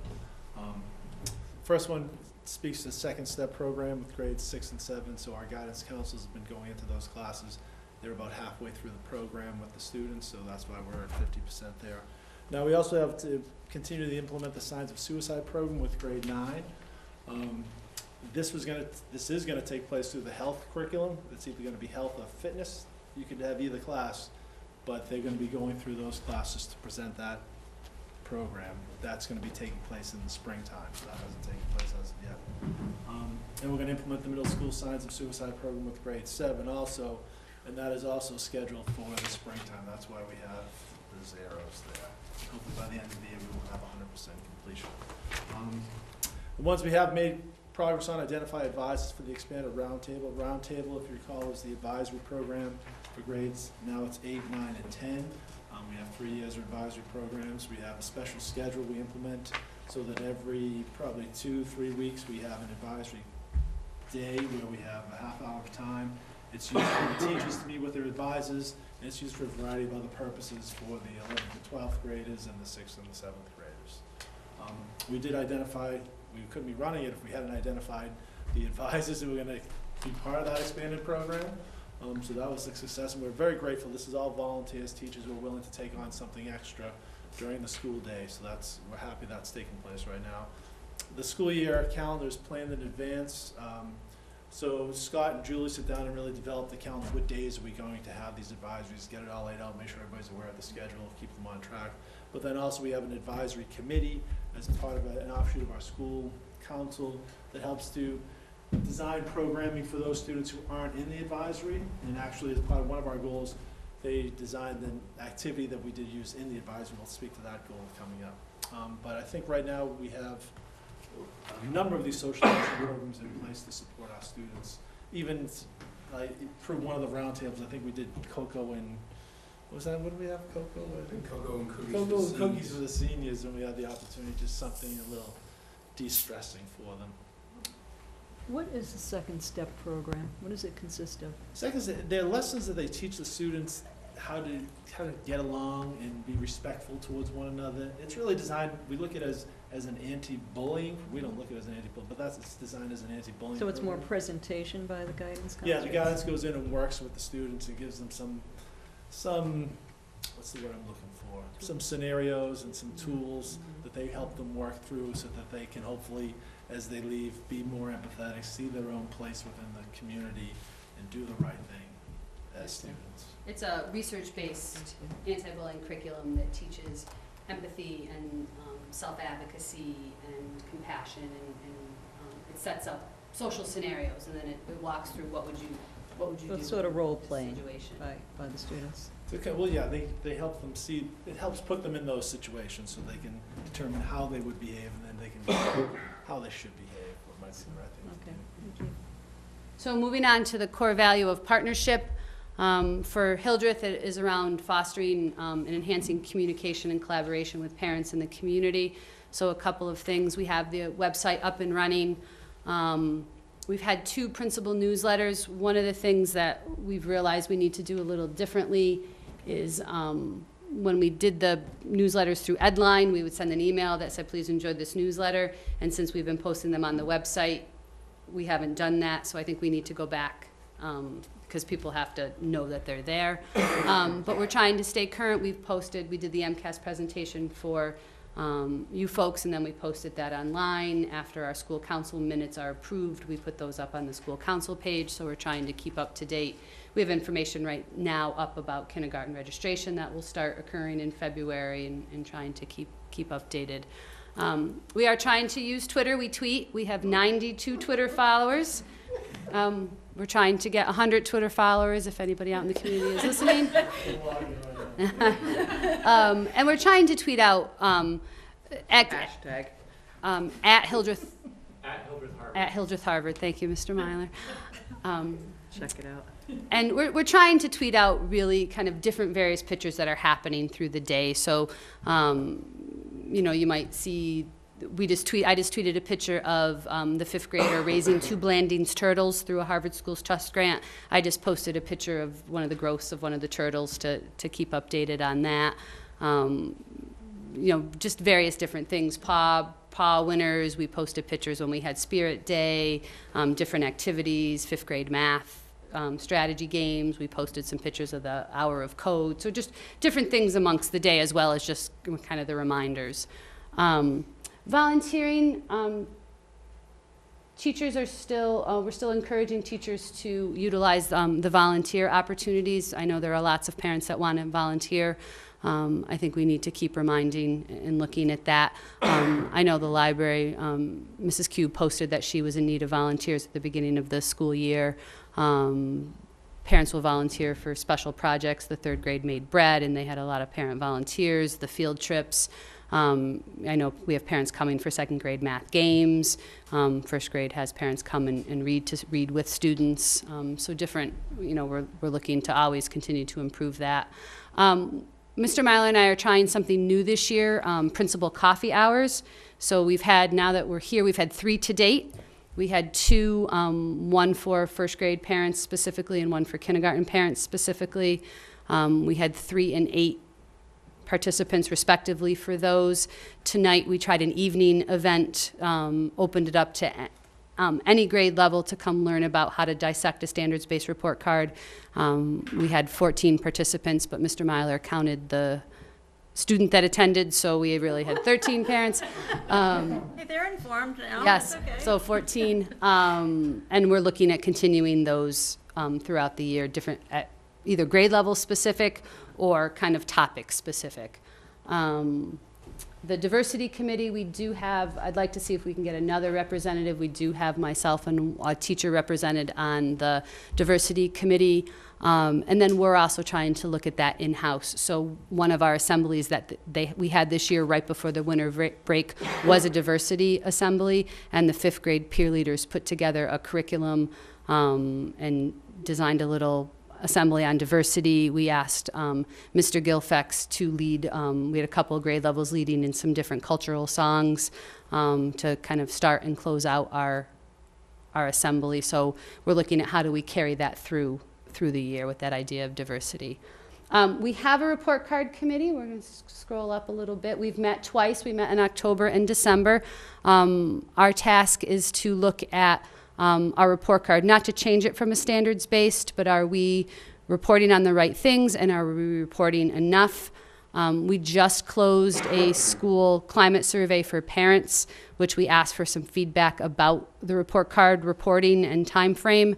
And so we have to go through and look at that data, and then we'll have a meeting with the report card committee in February to look at that data and kind of plan forward what are our steps based on that data. We continue to partner with the parent-teacher organization. They continue to be a phenomenal support for us, and we're very appreciative of all they have done and continue to do. So we've had the cartographer came to 3rd grade already. Birds of Prey came to 2nd grade. The Acton Discovery Museum came and worked through a sound unit with the kindergarten students. And then, on deck, Star Lab and Cosmic Kelly and the Boston Tea Party will come back for 4th grade, or just some of the examples of those events. We'll stay on HES. This is just, again, promoting the reality that Harvard and Devens, we're all members of the same school community, and making sure we're providing opportunities. So we held our curriculum nights in September. We tried to do those early so that parents had a chance to come in and learn about the curriculum and learn about each of the grade levels. We are looking to increase our involvement at Devens. Right now, we haven't done anything at Devens, but we're looking into the possibility, could we hold some of those principal coffees at Devens? And instead of just being at the school, could we go there? We did this summer they had a sports day for students, and Mr. Myler and I did take a drive out there to say hello. The problem with that was it had low attendance for the Devens folks, so it didn't really help us, but we're still trying to institute that. And then the 2nd grade has included Devens in their our community unit in the spring, and they'll continue to do that. Last year we took a field trip out to Devens and the Historical Museum and some of the things there. I guess I'm just going to stay. Moving on to the core value of school climate. Again, when we were here to present the handbook, one of our focuses was a school-wide set of behavioral expectations, our positive behavior plan, if you will. We have a behavior committee that helped design that school-wide expectation rubric, and so we've met in September and December already to say how's it going. We created a survey that we sent out to faculty that just closed again on Friday, so we need to disaggregate that data and that information. And then we asked the 2nd through 5th grade to do an online survey, kind of getting their impression of how things are going. And we asked the preschool, kindergarten, and 1st grade teachers just to have a discussion instead of asking them to fill out an online survey. So we need to, look at that information. Do we need to tweak anything? Are we on the right track? We did a trailer before we left for the summer as a little teaser of what was to come. We had a rollout assembly of the pause right when we came back within the first week or two of school, and we had created a video of the different expectations that we have on the website. We think we might look to redo that at some point. The volume is low, and we got a grant from the Harvard Schools Trust for some microphones, so we might be able to do that a little bit better, because I think the quality to hear what we're saying is a little bit So we might need to look at that. We do paw drawings twice a month, and we have some spirit days. So for those of you who don't know, students earn paws for demonstrating respectful, responsible, and safe behavior. Every other week, we have drawings per grade level at lunch, and if your paw is picked at random from the people that have earned the paws over that 2 weeks, you can earn extra recess, or you can earn lunch in the office. Equally as popular. Lunch in the office is a consequence. No, it is not. And we made a behavior matrix that we included in the handbook that really, when we're saying be respectful, that's a broad concept. So what does that look like in the classroom? What does that look like in the hallway? And we put that right in the handbook so that parents had that information as well. At the beginning of the year, we rolled that out with staff, went over the matrix. We had posters made that are much more user-friendly for students that are up in classrooms and hallways to remind them about that pro-social behavior. So is the Sure. matrix just definitional? Like it identifies what the behavior is and defines what you're looking for? Yes, exactly. So it says respectful, responsible, and safe are the three behaviors that we're focusing on. So it says in the classroom, this is what respectful looks like. In the hallway, this is what respectful looks like. At recess, this is what it looks like. Because it might be different. At lunch, this is what it looks like. Safe behavior in the classroom looks like this. Safe behavior at recess looks like this. So that we're teaching that to students, and we're all on the same page of what we're saying is safe and what we're saying is respectful and responsible. I'm going to keep going. So this goal centers around the climate surveys and fostering collegiality. The school council created a climate survey for parents. This was the parent rotation this year.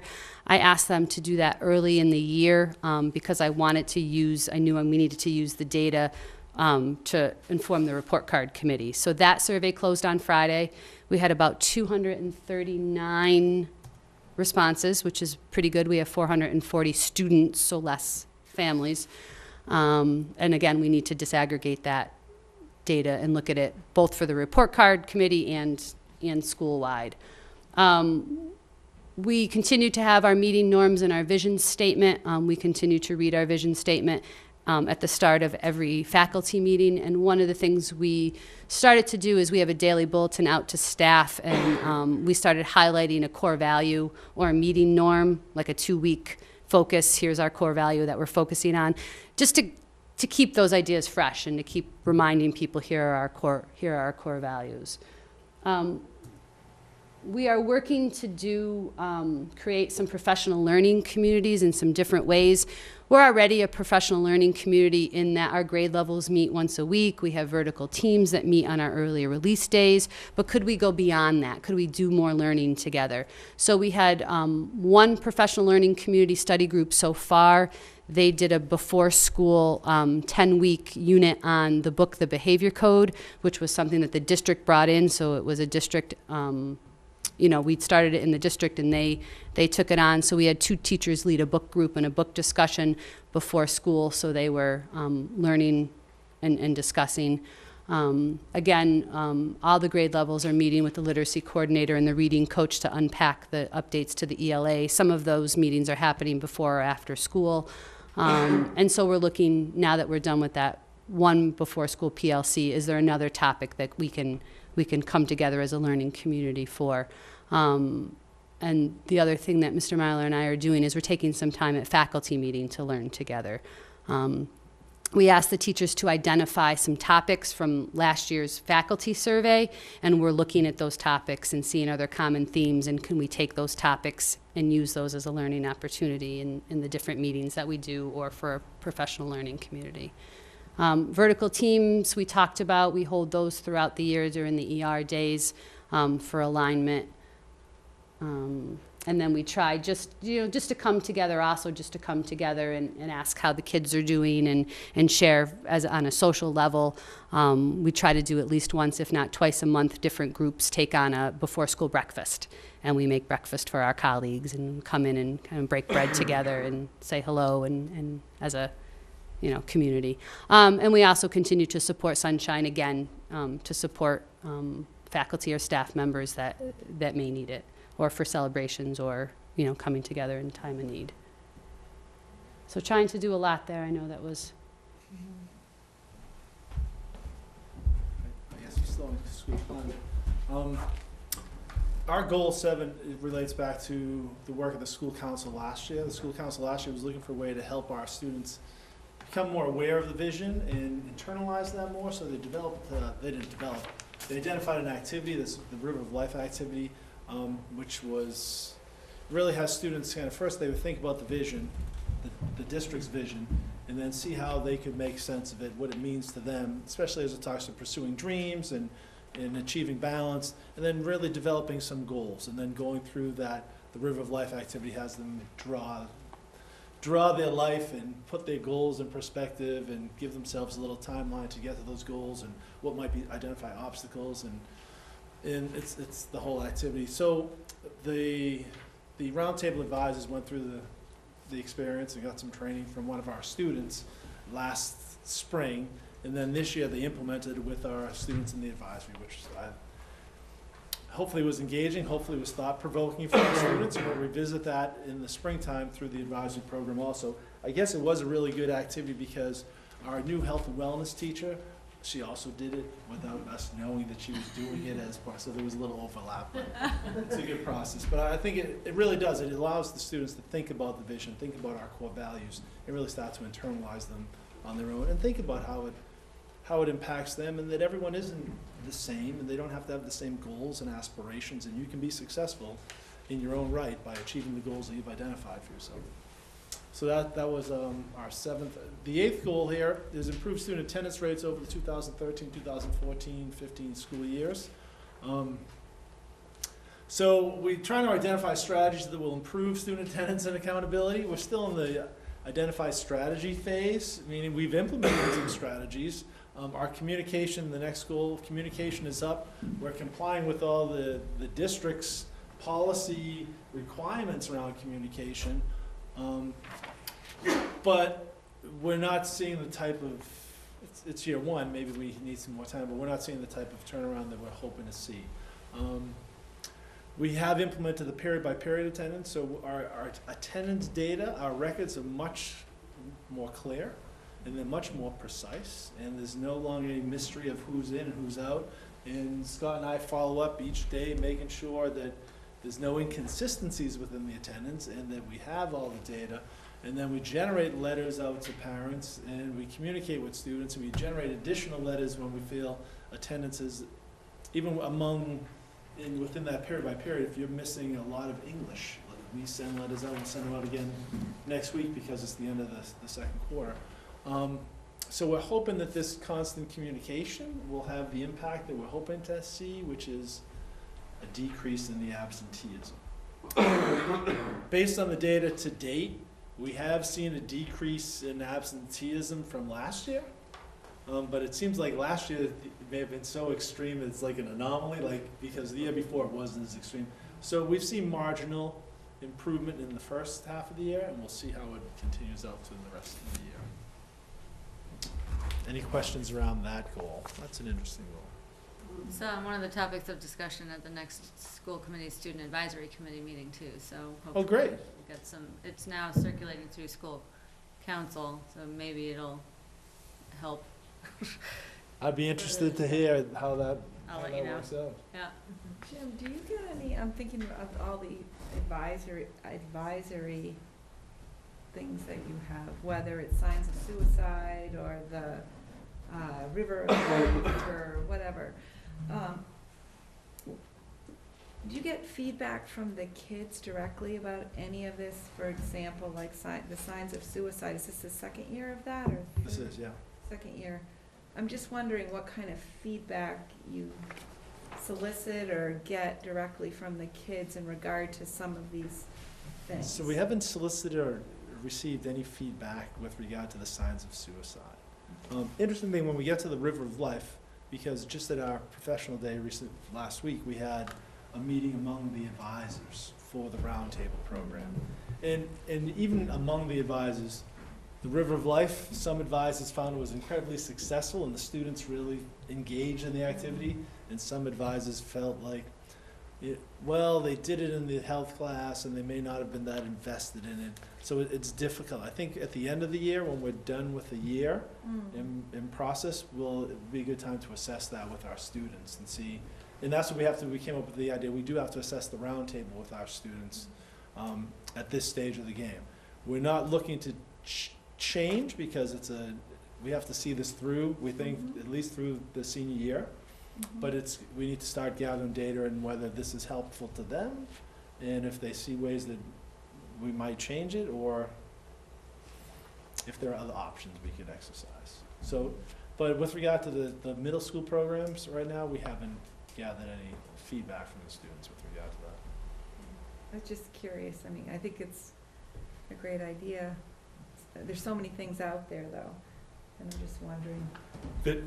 Two conversations. There's so many things out there oftentimes, and this is one of those things we have to also calculate.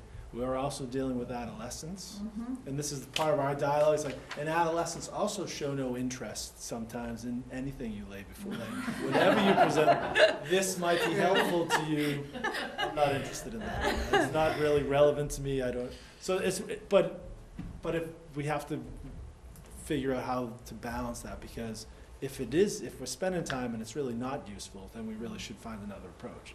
We may see some impact with the youth risk survey too. Yes, we could see some impact in that. So going on to our ninth goal, create a committee focused on diversity to assist in the work of achieving our district school climate core value. So in the spring of 2015, it became a district-wide diversity committee. Dr. Dwight is chairing that committee, so we're pleased that moved along. But it's made up of students, teachers, parents, community members. It's K through 12, so it's a very inclusive group. The next part was to develop an extended year plan to address goals set forth by the committee. The diversity committee is a diverse group. There are a variety of diverse interests, and we started the process of actually processing and trying to identify some goals that we may want to latch onto. But it's a process, as you can attest to, because really everyone sees the diversity committee as trying to look at the wide array of possible diversity topics. And then to identify some very specific goals can be a challenge. So we're working that out. And one of our goals was to implement one strategy identified in the diversity plan established by the committee. Well, we really haven't established a diversity plan, but we do have some offshoots that we're working on in Bromfield. One of the major things is we do have a number of open positions coming up at the school. So our approach to filling the vacancies is going to change. In some areas, we're going to look nationally. But in other areas, we're going to look to go into conferences, educational work conferences in Boston, to see if we can kind of cast a wider net for educators. And it's a challenge, but we can only try. We can try to do that, and that's something we're committed to doing. Also, though, we have a variety of conversations taking place, even within our English department, at the canon, the text that we use, the pieces of literature we use, trying to make sure that we can reflect the diversity of voices that are out there in literature. And that's a study that Janet Brown is really heading up within the English department to first establish is there any diversity within the canon we have right now, and if not, how can we infuse some diversity into that? So that's a big part, and that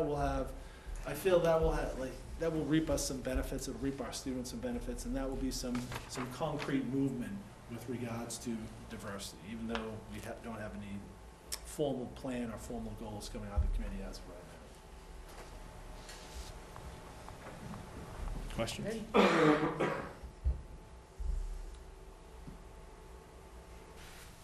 The last goal pertains to the ELL and the SEI endorsement for our teachers. So we were identified as the district that were in the third cohort, the last cohort of communities that are allowed to access the free SEI endorsement programs for our teachers.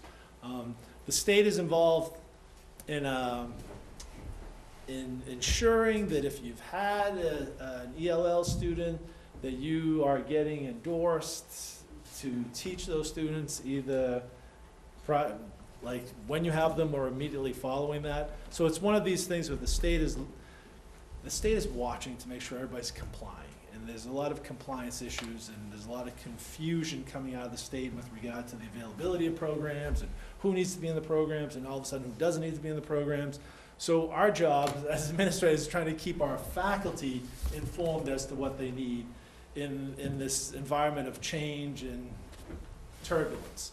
And I think we've done a really nice job of doing just that. And even in the cases, this year, there was an incident where we got reports from the state that we had students, we had teachers who had students who were supposed to get the SEI endorsement, hadn't gotten the SEI endorsement, even though they still have the spring semester to get it.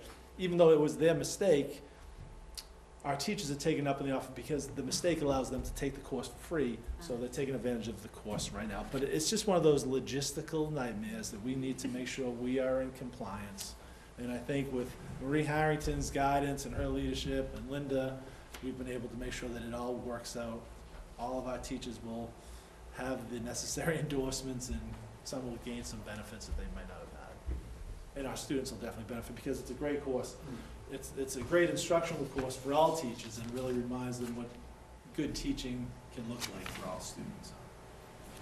That's right. And I think right now, as of probably 2 weeks ago, the deadline had passed for all registration for this spring term. Everyone that needs to be taken care of is taken care of, so it's 100% complete across the board. And do you get recertified at some point, or once you've taken, okay, how So once you get, if you need to get the initial SEI, you can correct me if I'm wrong. If you need to get the initial SEI endorsement, Yeah. then you're all set. But then anyone who recertifies as of 2017, you need to get 15 PDPs every 5 years to continue your certification. It just becomes part of the certification process. Everybody needs those PDPs, even if you weren't flagged as needing to take this SEI course. Yeah. You still need, on your next recertification cycle, you still need 15 PDPs in the area of English language learner instruction, as well as 15 PDPs in the area of special education instruction. Okay. I think we're done. Wow. I don't think so. No, it's just, We can talk more? nope, there's just some. No, we're done. Any questions? for Lynn or Sue and Jim? Thank you. Wow. It's amazing how much you guys are up to and what you're keeping track of and what the faculty is doing. It's always a lot. great. And they really are doing, the faculty drives a lot of this in terms of their effort and their work and their curriculum work, and at both buildings, the vertical team leaders, the department heads. Yeah. We get a lot done when we're not in the parking lot. Not in the parking lot? With the alarm going on. Oh, yeah, my daughter was gonna wear a jacket to classes today. But, I mean, on one hand, this presentation is one of the more critical things that we hear, because our job is to keep our eye on the ball of student achievement, and without this kind of looking and broad view of the district, we would not have that sense. So thank you for really the quality of the presentation and the amount of work and time that you put into it, and really for having your eyes on the things you need to have your eyes on, is what I'm hearing, so thank you. And it helps, I think it helps us too, because it lets us, put down, Right. wow, what we're doing, and kind of acknowledge that, which I think sometimes we're so busy that it's hard to take a moment to acknowledge everything we have accomplished. Yep, and please get it back out to your people doing the accomplishments, those faculty. And nobody could look at that and say you don't have the whole child in mind. Right. Trying. Yeah, It great. also, sorry, Kirsten. No, good. It does sort of give some info about how you spend your professional development time Mhm. as well, which, because we don't really know any of that aspect. And to your point, Nancy, about they're hard when you have an ER you know, with families and working schedules, and to know that there's actually a lot of work going on with faculty in that area, it's good for us to know that. And that's a great point, because everything here is on top of all the teaching and planning and the grading that our faculty has to do, so those ERs are very helpful. And Josh and Scott, thank you for being here. Thank you. I know that, you guys are a team, and none of this is possible without you guys, but you're the unsung heroes back there at the moment. Thank you very much. All right. Thanks. Thank you. All right. So I need you to make a judgment call, Linda, because I don't want to rush the district improvement plan. And I'm thinking we should we're also a little bit overwhelmed, I think, with information. So it might be good to table the district Sure, we can do improvement it plan. next meeting. Okay, if members are aligned on that. Okay, great. Much of it will be directly linked to this, so Right. it'll be. We're going to have a refresher Yeah, we'll do another a night. refresher. All right, Flat great. out. Okay. So now we have the cable MOU, which, I'm just getting it. So just to refresh people's memory, this memorandum of understanding was originally signed when the cable committee took residency in the Bromfield School. It was supposed to have been reviewed after a year. It's been well over that. So then Kirsten met with Stu and the representative of the cable committee and had some initial discussions. We then asked Dr. Dwight to bring it to council to get their looking on some things. And these changes are the recommendations of council, as well as anything I think Kirsten and Stu and Coralia came up with. So this is a proposal. This is not necessarily going to be the final, but this is the next iteration. And then part of the conversation was whether or not we wanted to assess a fee for the cable committee to be using that space, and that was not resolved. So who wants to walk us through, or how do you want to approach Kirsten, what do you need from us? And Linda, how do you guys want to proceed on this? How it was left, when I spoke with Coralia and Stu and then came here, was Yeah. that we were gonna do exactly What we did? this. Yeah, Yeah, and they were, waiting for that information. okay, And then, in addition, Coralia was going back to the cable right, committee just to talk about our conversation. okay, So once we're where we need to be with this, Okay. then I can make sure that I share it with that group. okay, great. And then Mary had approached the HEAC folk to see if there was a way of assessing energy usage, and there could be a way of doing that, but that work has not been done yet. So, is that accurate? Right. Okay, and do we really want them to put time and effort into that? So that's a decision that the committee has to make, knowing that that's an investment of people's volunteer time, and is it worth it, and do we need to do that, or not? And we have to decide on which option, Right. because there really were two.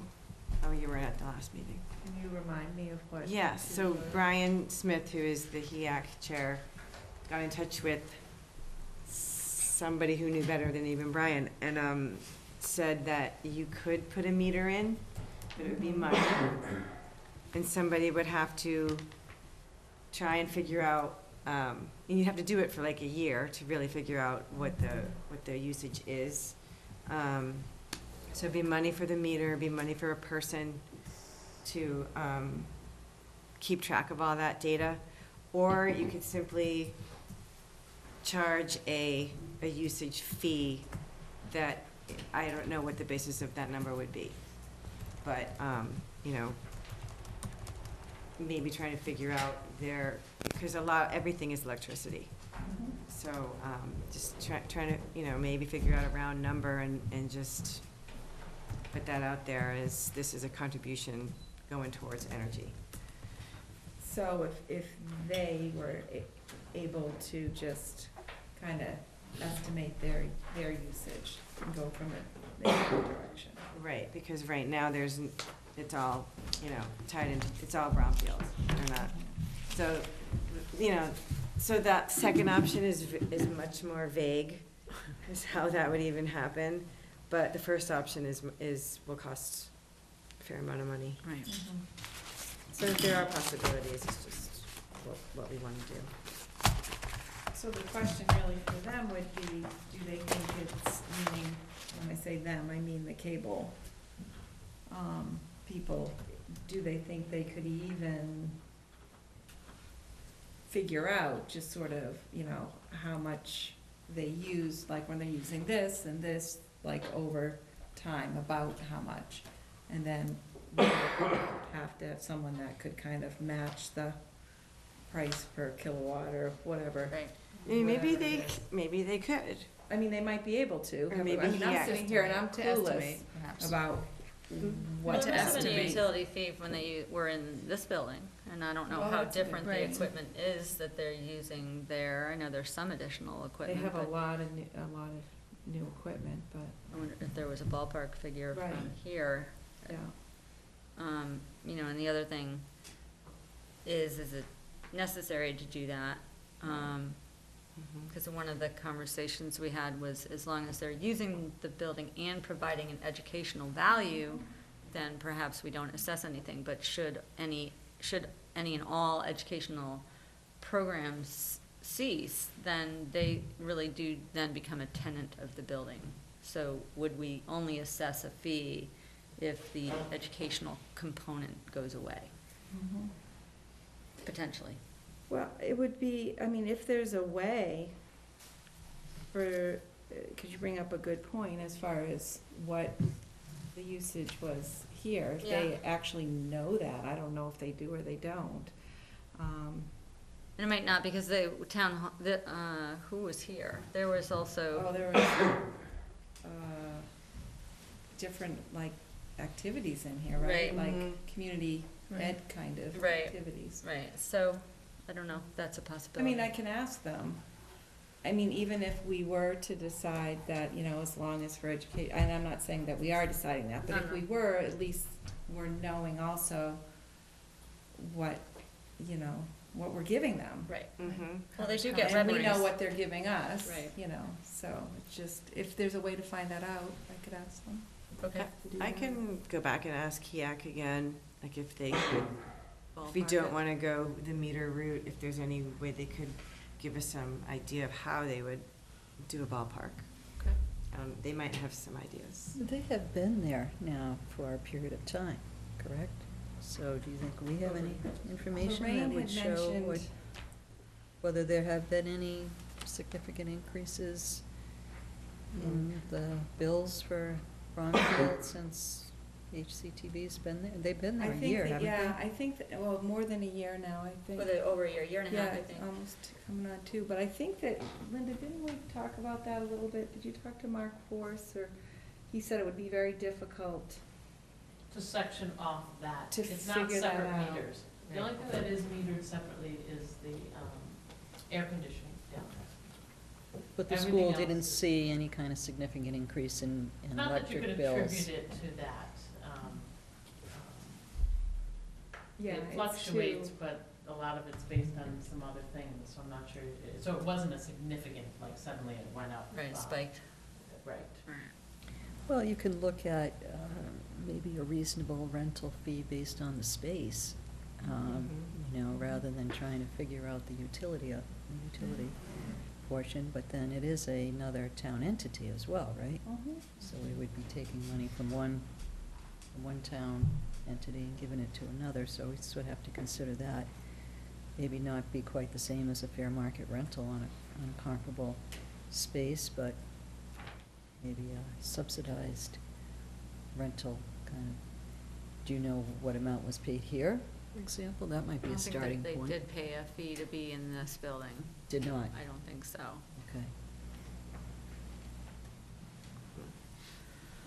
And there is an educational component right now, right? Yeah. I mean, that's definitely, The students are using it for that, like that production piece that we saw, the news at Bromfield and. And that's ongoing. That is ongoing. Martha runs a class. Martha runs a class. she used Yeah. to. The club and a class, right? Yeah, I'm not sure the club is still running right now, Okay. but definitely the class is. They don't use it all the time, Right. but sometimes, yes. I know that the equipment, there's equipment there that's very available to any student that wants to sign it out. And there's some equipment that's, available to any student as long as they have, a little training Right. around using it first.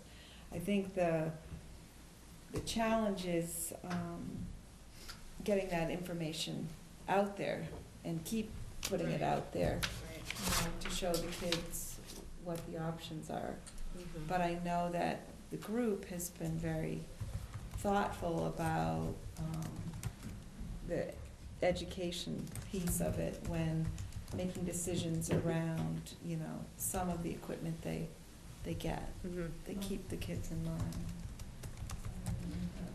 They're also hiring a new person, Mm-hmm. Yeah. which Station manager. much of that Yeah.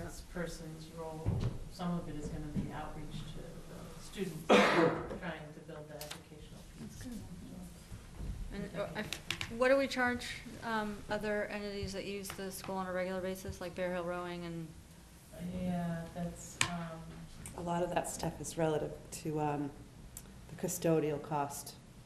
The building is pretty not, the building fee itself really is minimal. Yeah. It's usually just to cover the custodian for coming in and covering the, Right. yeah, that's like $35 an hour usually. yeah, we're collecting, Bear Hill Growing. Right. 900, a season, so about 1,800 for the year. But it's, But they just use one section of the building, which is that out by the tech. because we had floated a number of I said 5,000. 5,000 is what Chef Paul That's right, I knew there was another entity. gives to the district. He's self-funded Right. for the lunch program, but $5,000 comes back to the district in custodial and electricity and, power, that type of thing. Okay. So that's where that comes from. Okay, that's right. That's where that 5,000 came from. But it's different, I mean, there's a lot more cleaning in the kitchen. Yeah. It's much bigger. Well, and I think it Much might, bigger. probably more energy too, More because the energy, ovens sure. take quite a bit. But I don't think that number really means much. It That's does. probably It's just a number. Someone came up with it. I think it's difficult trying to come up with a number without hearing from each CTV as to what their budget is and how it would impact their budget and Right, their their budget, their operation to revenue. have to pay, particularly if they haven't been paying it Right. over the past year or however the length of time is, so maybe we need more information from So each what CTV on, would you like? I mean, how are they funded? Are they funded by the town? I believe so. No? They have a budget. Don't they have there's There's also the cable. people that People pay pay for cable. the charter, so then they receive monies from charter back to do, and so that's how they're hiring the station manager, that's how they're paying for an upgrade to fiber, I think to the tune of $97,000, so they have certainly some monies that they do get. But I don't know what it is, and I don't know, I mean, it's just a really gray area. I think we're all struggling Yeah. with, should we charge them, do we not charge them, what's a reasonable amount, what are we really, what's the objective? So I don't hear a clear objective or a clear direction in terms of asking for money. There is a benefit to them, and if they could share either resources or some amount of money back towards the department that that area is in, I'm thinking sort of the theater, theater in particular. I mean, that might be a good partnership too, if they could provide sound equipment or recording equipment or, something that could be used by the theater group, sort of in that same collection of educational area. Television, theater, arts, music. But I think it would be helpful to have more information from them about what what they think is reasonable. What could they afford to do, or what ways do they think they could contribute? Where do they think they already are? Right. You know, Mm-hmm. I guess we Could be really that don't, might be it. you know. we Well, or don't could know. there be a nominal fee going towards the utilities? Because clearly that is a higher, it, from the basement that was there before to what is currently running in there, yes, it's of rotational value, but there is a monetary aspect of the fees that we have to pay for utilities. So is there a nominal utility fee that they'd be willing to pay? And then I think if they provide no educational benefit to the schools in the future, then there would be a building fee of an appropriate amount. So maybe you could explore those two options with them, Kirsten. And then feedback on the MOU as amended in the packet would be useful. So I think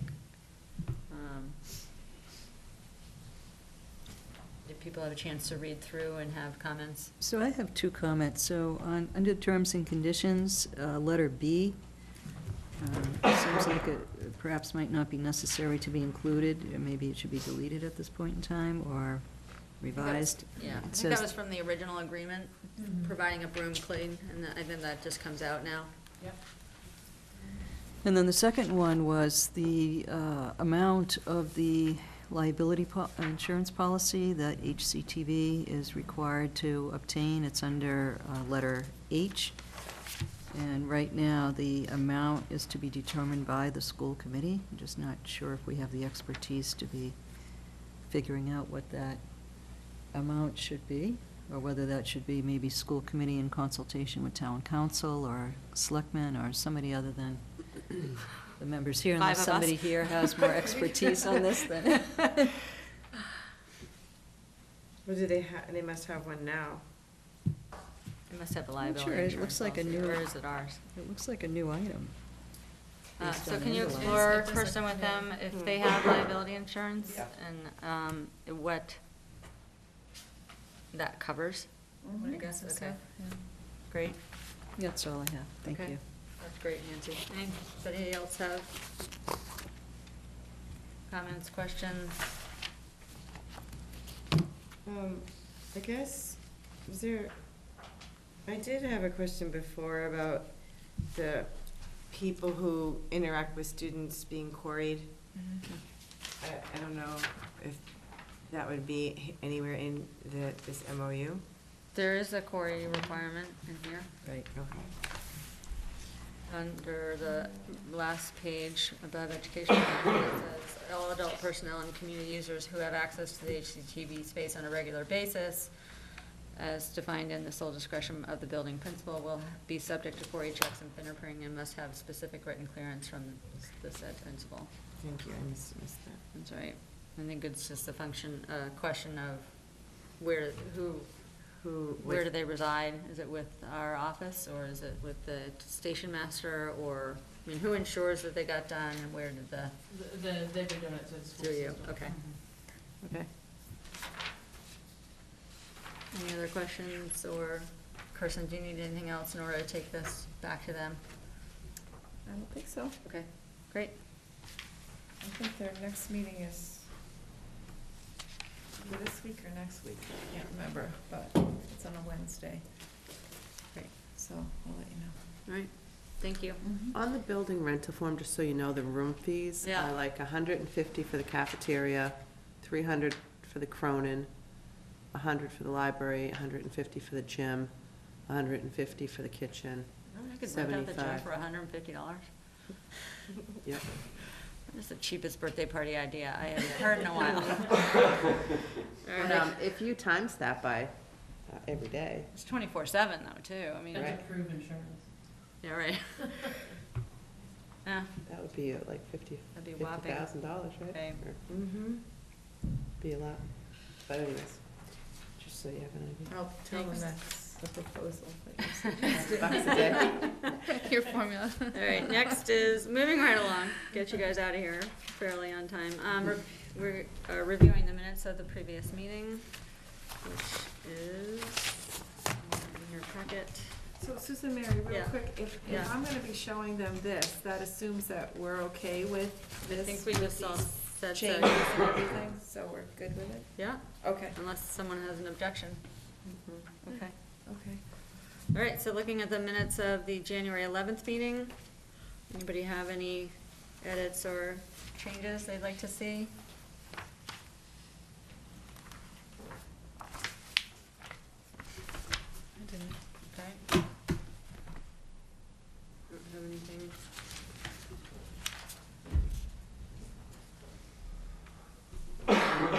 I just have one typo, Mary, sorry. Okay.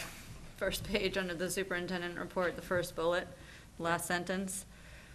The visit demonstrated the district-wide focus of our leadership team and how all of our decisions are based, Okay. as opposed to be based. Yep. Okay. Anyone want to make a motion to approve? I move that we approve the minutes from Monday, January 11th, 2016 as amended. Is there a second? Second. All those in favor? Aye. Anyone opposed? I'm not opposed, but I was not here, so I'm not sure if I should You can. vote to approve You, without knowledge of what. you happened can at the approve or meeting. you can I abstain. don't oppose, so I guess I would say I am in favor. Okay. I just don't have any Great. knowledge of it. All right, so now we have, report out from liaisons. So Kirsten, anything for you? No. Okay, Jennifer? Yeah, HS Council met last Tuesday on, it was the, PD day. So actually it was kind of nice to go into HES on that day and, because you got to see all the boards up about what the offerings were, and the teachers that were there were, eager to talk about what they did, and again, one of those great ways to get in touch with how they spend their time and to feel the energy that goes on around those. So that was nice. As Sue mentioned, there was the parent survey that went out, and at that point, we had a week. Oh, no, we only had about 4 days left, and we had 178 results, and then we thought, well, let's go ahead and remind people, because once it kind of goes off your Right. initial list of emails, it gets off your radar. So Sue tonight said 239, I think, so that proves that people really like that reminder. And there was some really good feedback and information so far. She mentioned that Josh Myler is going to the DESE webinar on MCAS. There was the behavior committee was doing a survey to staff and 2nd through 5th graders. And we talked about the district anti-bullying task force, and I think it was going to be meeting or being updated. And we talked about who constituted that task force, which I wasn't sure who would comprise it. So that was interesting. And we are skipping February meeting and meeting March 15th. Great, That's it. thanks. Yeah. Mary, anything for you? Nope. The athletic advisory meets tomorrow morning. Something after. Okay, thank you. Nancy? Yeah, so we've had a meeting of the Bromfield School Council, and I think everyone will remember that we provided a list at the beginning of the year of topics that we would like some feedback on. So we went over one of them at this meeting, and that was how are we responding, or how is Bromfield responding to the risk survey that the students take. And there really are a number of different things that the school has done and is doing. And for example, and some of them were mentioned tonight, for example, instituting this round table process where the students are, whole grade level is divided into groups, and each group meets with a faculty person and will continue to meet with that faculty person through a number of years, and with that same group of students. So it started I believe 2 years ago, and it's in the 2nd year. And the idea here is to develop relationships for the students with the teachers, so that they hopefully will develop a comfort level and have somebody that if they did have an issue, they feel they could go and talk to this person. And also with each other in the group.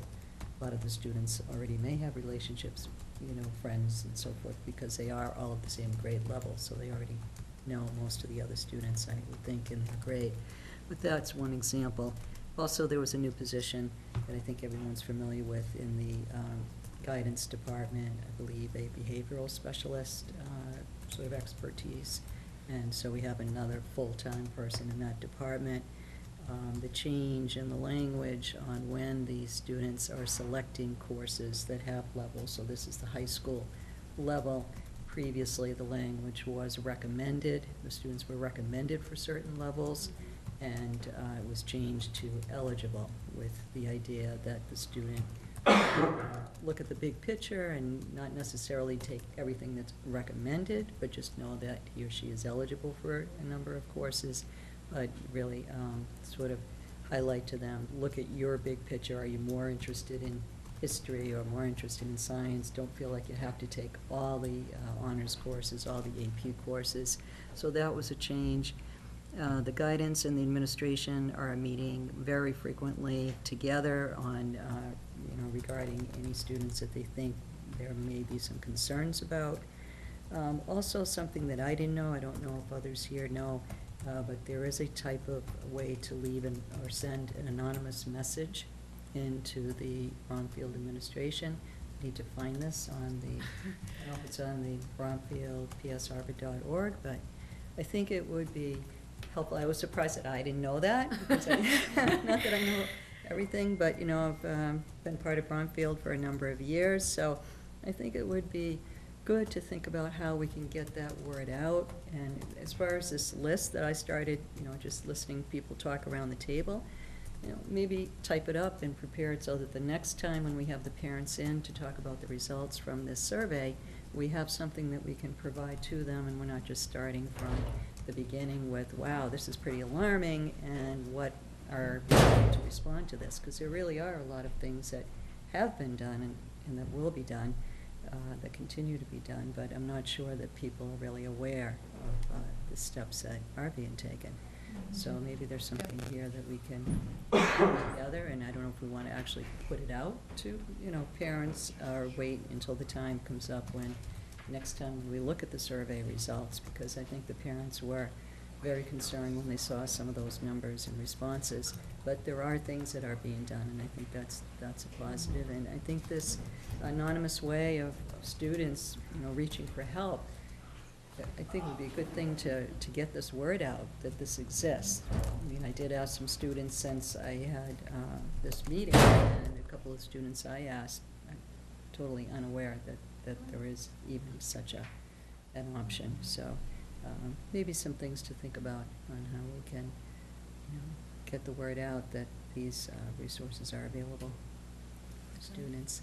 And we'll be continuing on the list, so I think next time we meet, we're going to be looking at questions. I think we had come up early in the year here with, should the school be transportation to the prom? I think that's one of the questions that's going to come up at the next meeting, and just trying to sort of assess what the interest is in that, and the other questions on our list. But that was the one that we worked on over the last meeting. Great, thank you. All right. Is there any way, Nancy, I can't remember the list, but I think about like the youth risk survey and, the focus on the student community and supporting the student community with, all of the things that were mentioned tonight. But there's a huge piece, being a parent of a junior who has many friends who are seniors and juniors and sophomores that are struggling, with some of the things that the youth risk survey highlights. So there's a whole parent community that needs to kind of partner in helping the students. So I know that the school's not all things to all people, but it seems like there's an opportunity perhaps that we might be missing or needing to grab onto to really lift our kids up and help them. The school can't do it all, but I feel at the same time there are many parents who, and I include myself, many parents that are struggling with, what do we as parents do? What's the best thing to do? reminds me of how much I would learn at the 7th grade wellness Yes. day. Right. Like, we could use that we could use that kind of a day just for parents. Like, I mean, the kids could use it too, but it sounds like there's a lot in place for them and not a lot in place for us. There isn't. And, I mean, that wellness day, there's so much that goes into planning that day, but even if there was some sort of, I don't know, Yeah, because we've got a lot of Finance. parents that are sort of out there on their own, and we could really be supporting one another. And I'm not saying it has to be the schools No. that do it, but maybe somehow coming together to get that. I don't What know. if there was I know that we've presented the youth at risk survey results, but what if there was another round of that? You know, sometimes people need to be reminded, but also then a presentation of what the resources are available from the school and give an opportunity for people to ask questions. Kind of like that safety, conversation that you had. You know, maybe once a quarter, we do something like that that engages the public in a conversation for what's happening or providing a resource or something. Yep. I mean, I know it's more demands on people's time, but if that's a valuable thing that we can point to, here's what's available, here's, you know, where you can go for help, and now we've at least created this conversation, you guys can use each other for a forum. I think another resource we have is the PTO in terms of Oh, yeah. for parent support. And I think the PTO would be happy to have, for example, grade level coffees with administration and teachers if we can get them to attend too, or just groups of parents even. I think the question is, when would the people attend? I Right. mean, we could plan it and we could provide refreshments, but what would be a good time when we can get 10th grade parents together, Right. 12th grade parents together? Is it a Saturday morning? Is it, and evenings are tough, Sunday afternoon? We have working parents, we have some available in the day, some available only at night, so. But if we could figure that out, if we could see if there's enough interest, and I would be happy to help coordinate with PTO to provide some opportunities. Maybe that's something that we can put on next meeting agenda as an opportunity to brainstorm and maybe get some ideas from Yeah, that'd be PTO great. or how we want to move forward with that. Well, and Susan Chapowski, our adjustment counselor, would be a great resource for that type of, having those conversations, because she's really hooked into what resources are out there. Yeah. She's also connected with the students, so she knows sort of what works with them, Yeah. and Yeah.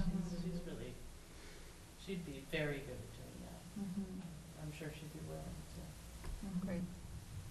Great. Great idea, thank you. Mm-hmm. Okay, so I've got a couple of things. One is CPIC met this morning. We are moving forward with getting warrant articles ready and who's going to speak to them. The big question came up with regard to the amount that we're putting in the K-Wing feasibility study. So at this point, the placeholder is $500,000 for the feasibility study.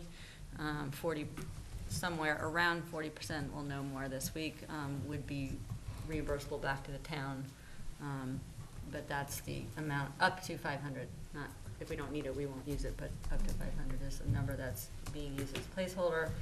And then the only other item going in from the schools on the capital plan is the new tractor, which is being put forward for approval at town meeting. All town meeting is April 5th and 6th. Hopefully we'll get everything done on the 5th, so we don't have to come back on the 6th, but those are those 2 evenings. Caucus is coming up on March 5th, so if you have people who are interested in running for school committee or want to brainstorm on that, please get your thinking caps on. When is caucus? I'm sorry. March 5th. March 5th, thank you. Are there openings?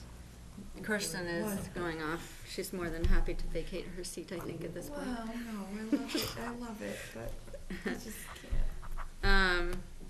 And I was asked to get attendance options for the upcoming all boards meeting from members at this table. So it's either for February 3rd or February 6th, which is a Saturday. So that would be, 3rd would be the Wednesday, I believe. Yeah. So February 3rd or February 6th? Does 6 anyone is easier have- for me, but. The 6th is easier for you? What time of day? Tim said he was leaning towards the 3rd at this point, but 3rd is a Wednesday. 3rd's a Wednesday, So 7 PM. I can do the 3rd, I cannot do the 6th. Okay, so we've got one on the 3rd, one on the 6th, One on the 3rd. one on the 3rd. The 3rd is Harriet's 4th birthday, so. You are I'm not gonna be say there on no. the 3rd.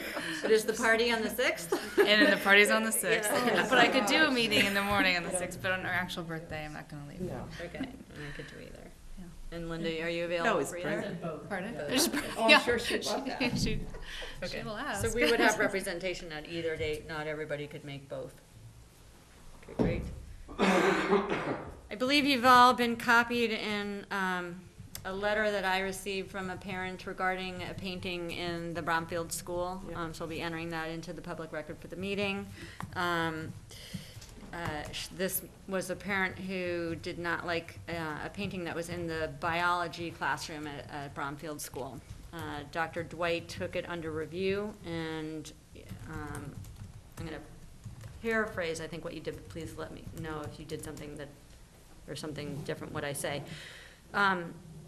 Met with a parent, actually investigated whether the painting could be moved, looked at the painting, went to the teacher, went to the administration, and in the end determined that the painting was not in conflict with our policies and that it was there and would not be taken down at this time. In the future, we may end up redoing those rooms, in which case they would inherently be painted over, but the decision was made to keep the painting as it is. The parent then wrote to me asking us to reconsider that decision. I consulted with Glenn Kuchar of the MASC, who determined that it's really an administrative matter, which I then went through our policies and to verify that, and indicated that to the parent. They're now still requesting us to take this matter into consideration. So I think that's kind of where we're at to date. Anything you want to add to that? No. Okay, so I went through pretty much all of our policies. And there's a number of areas where you could look to make a determination on this.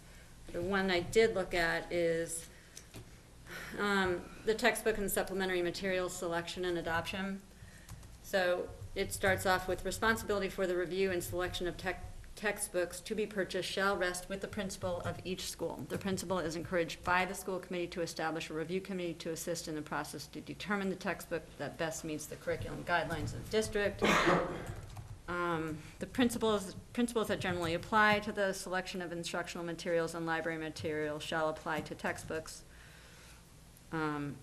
And with these goals, to advance the educational objectives of the school system and particular objectives of the course program, to contribute toward continuity, integration, and articulation of the curriculum, and to establish a general framework for the particular course or program.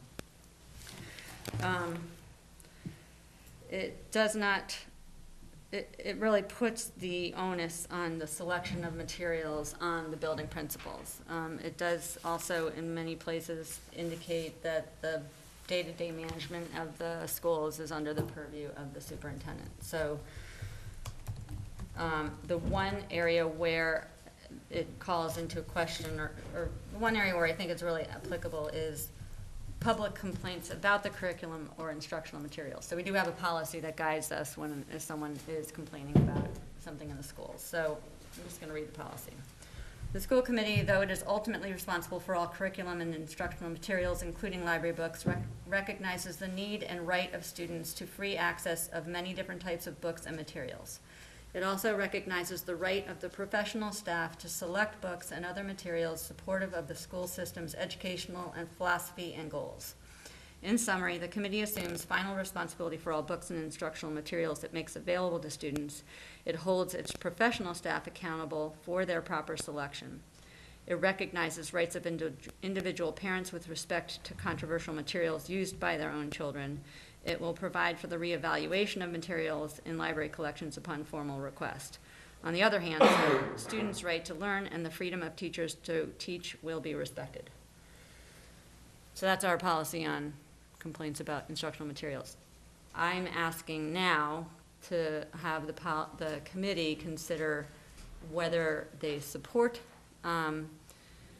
the ruling by the MASC that this is an administrative matter or not, and if it's not, and it's a matter that the school committee wants to take up, to then would need a vote on whether the painting would stay or go. So I'm not willing to act any farther as the chair of the committee without the will of the committee being behind it. So I need to have the committee weigh in on, do you agree that this is an administrative matter, or do you feel that this is in conflict with our policy and feel that we should debate it as a school committee, the validity of the painting in the building? Is that clear? Okay. I don't think Questions? it's in conflict with the policy, but I think it comes within the language of the policy. And I would suggest that we do take a vote on it. Okay. I do not think it's one of our 5 main aims that Jennifer wrote for the annual report. I didn't write them, but I included them. It's a policy, Yeah. actually. Yeah, it was from policy, but, Um, again, policy. I do think in some ways it's not in our purview. I think it is school administration. I would not like to vote on this. I think that this parent has every right to her opinion, and she's gone through all the avenues. She's trying to go through all the avenues. I just don't know if we are that avenue to go down. So I would, my opinion is that through Jim and Scott and the teacher, I think that they've made, their decision within Bromfield, and I respect that. Kirsten? I don't think, it's necessary for the school committee to formally weigh in on this. The only reason that I would even want to, I don't think there's anything, I don't think there's any reason that we should need to, except for if it's the kind of support that our superintendent needs at this point. I'm totally comfortable with Linda's and Jim's decision on the matter. I think it's very appropriate. However, if you need that kind of help from us so that it's ultimately our decision, then, that's the kind of help that I think that we should give. Okay. Well, I would agree with Kirsten in that I guess I would also say that the policy is a little confusing to me, and I'm not sure where I settle within those policies, or how how the mural is the painting is considered. Is it considered a resource, or does it fall under textbook, or but it is within the school, and so I guess I want to follow policy, but I'm not sure how to. Mhm. So that's me being honest. But I also agree that if it because I am supportive of the decisions made thus far by administration, I'm happy as a member of the committee to discuss it and vote on it. If it's considered appropriate within policy, which it seems like it might be. Yeah. It's been a little bit of a wrestling match internally here. I think what we need to be mindful of is we're setting a precedent in a way. Yeah. So the administration has purview and responsibility over what happens in the building. If we take an opportunity to then say, we don't agree with you, we're down a slippery slope of trying to pick out which materials we think are good and which materials are not, without a sound basis necessarily. I'm not saying that we're doing that, but I do think that why there is sort of this line of, that's what we give the responsibility for. If we think it's egregious, then I think that we bring that matter up in Dr. Dwight's performance, job performance perhaps, that we don't think she's fulfilling on her ability. But the second that we start to get into whether a painting is appropriate or whether a book is good, I think we're into dangerous territory, so that's my only concern. Could I see the more, not the 5 policy, but the more specific one you read from? It's a little hard to absorb a whole paragraph when it's just being read and you can't see the Yep, language, but totally agree. it definitely sounded like, I mean, you could certainly take it from a policy perspective, but I think the first determination is this an administrative issue or not? I think if we back up Dr. Dwight and say this is an administrative issue, we are saying we support her decision. Yeah. Well, I guess the problem is if by saying we support this particular, then it could work the other way. Right. well, I guess the language that made me think it fits in is it says that the school committee, it says it, referring to the school committee, will provide for the reevaluation of materials in the library collections upon formal request. I Right. think we've had a formal request, and it says that we will provide for reevaluation of materials. Now, is it in a library collection? Well, we're saying that it's consistent with the being in an anatomy classroom. So, to me, it is an educational material. I mean, that, I think, is how we're viewing it. It's not inappropriate, it's appropriate, it's in an anatomy classroom. So, I'm just, maybe I'm reading this a little too literally, but I'm reading that we have a responsibility if there is a formal request for us to endorse the, I think that is what we're being asked to do by this policy. I'm not saying that, I don't think it's in any way indicating any kind of disrespect for the decision that's being made. I see it more as being support for, just as you indicated, Jennifer, or Kirsten, I think it was, excuse me. I think that is what that policy is indicating, that is, if there is a question or conflict, and it's to the degree that somebody brings it in as a formal request, then it does go to the school committee for sort of that endorsement of our administration. I think it has nothing to do with, no impact on any kind of evaluation of the administration. I think it's just, when you read the policy, I think that is what that language is saying, is whether we want to have a policy that provides for that is one question. Right. But if that's the policy we currently have, I think it does provide somebody the opportunity to come in with a formal request and be provided a evaluation of the school committee to determine is the school committee on board with that material or not. Yeah, I That's don't the know way that I read it that way, though, because it says it will provide for the reevaluation of materials. So it doesn't say that the school committee itself will do the evaluation. So unfortunately, I don't think the policy is necessarily as clear as it could be. So just to that effect, this did go back for reevaluation, so can you speak to your process for that? Sure. The parent did first go to Mr. Hoffman, and then he said that he professionally felt it was appropriate. Then it went, the parent went to Mr. O'Shea, and he also, and when they both gave their response, they had looked at the painting, of course, and they had also talked with the teacher and the department chair.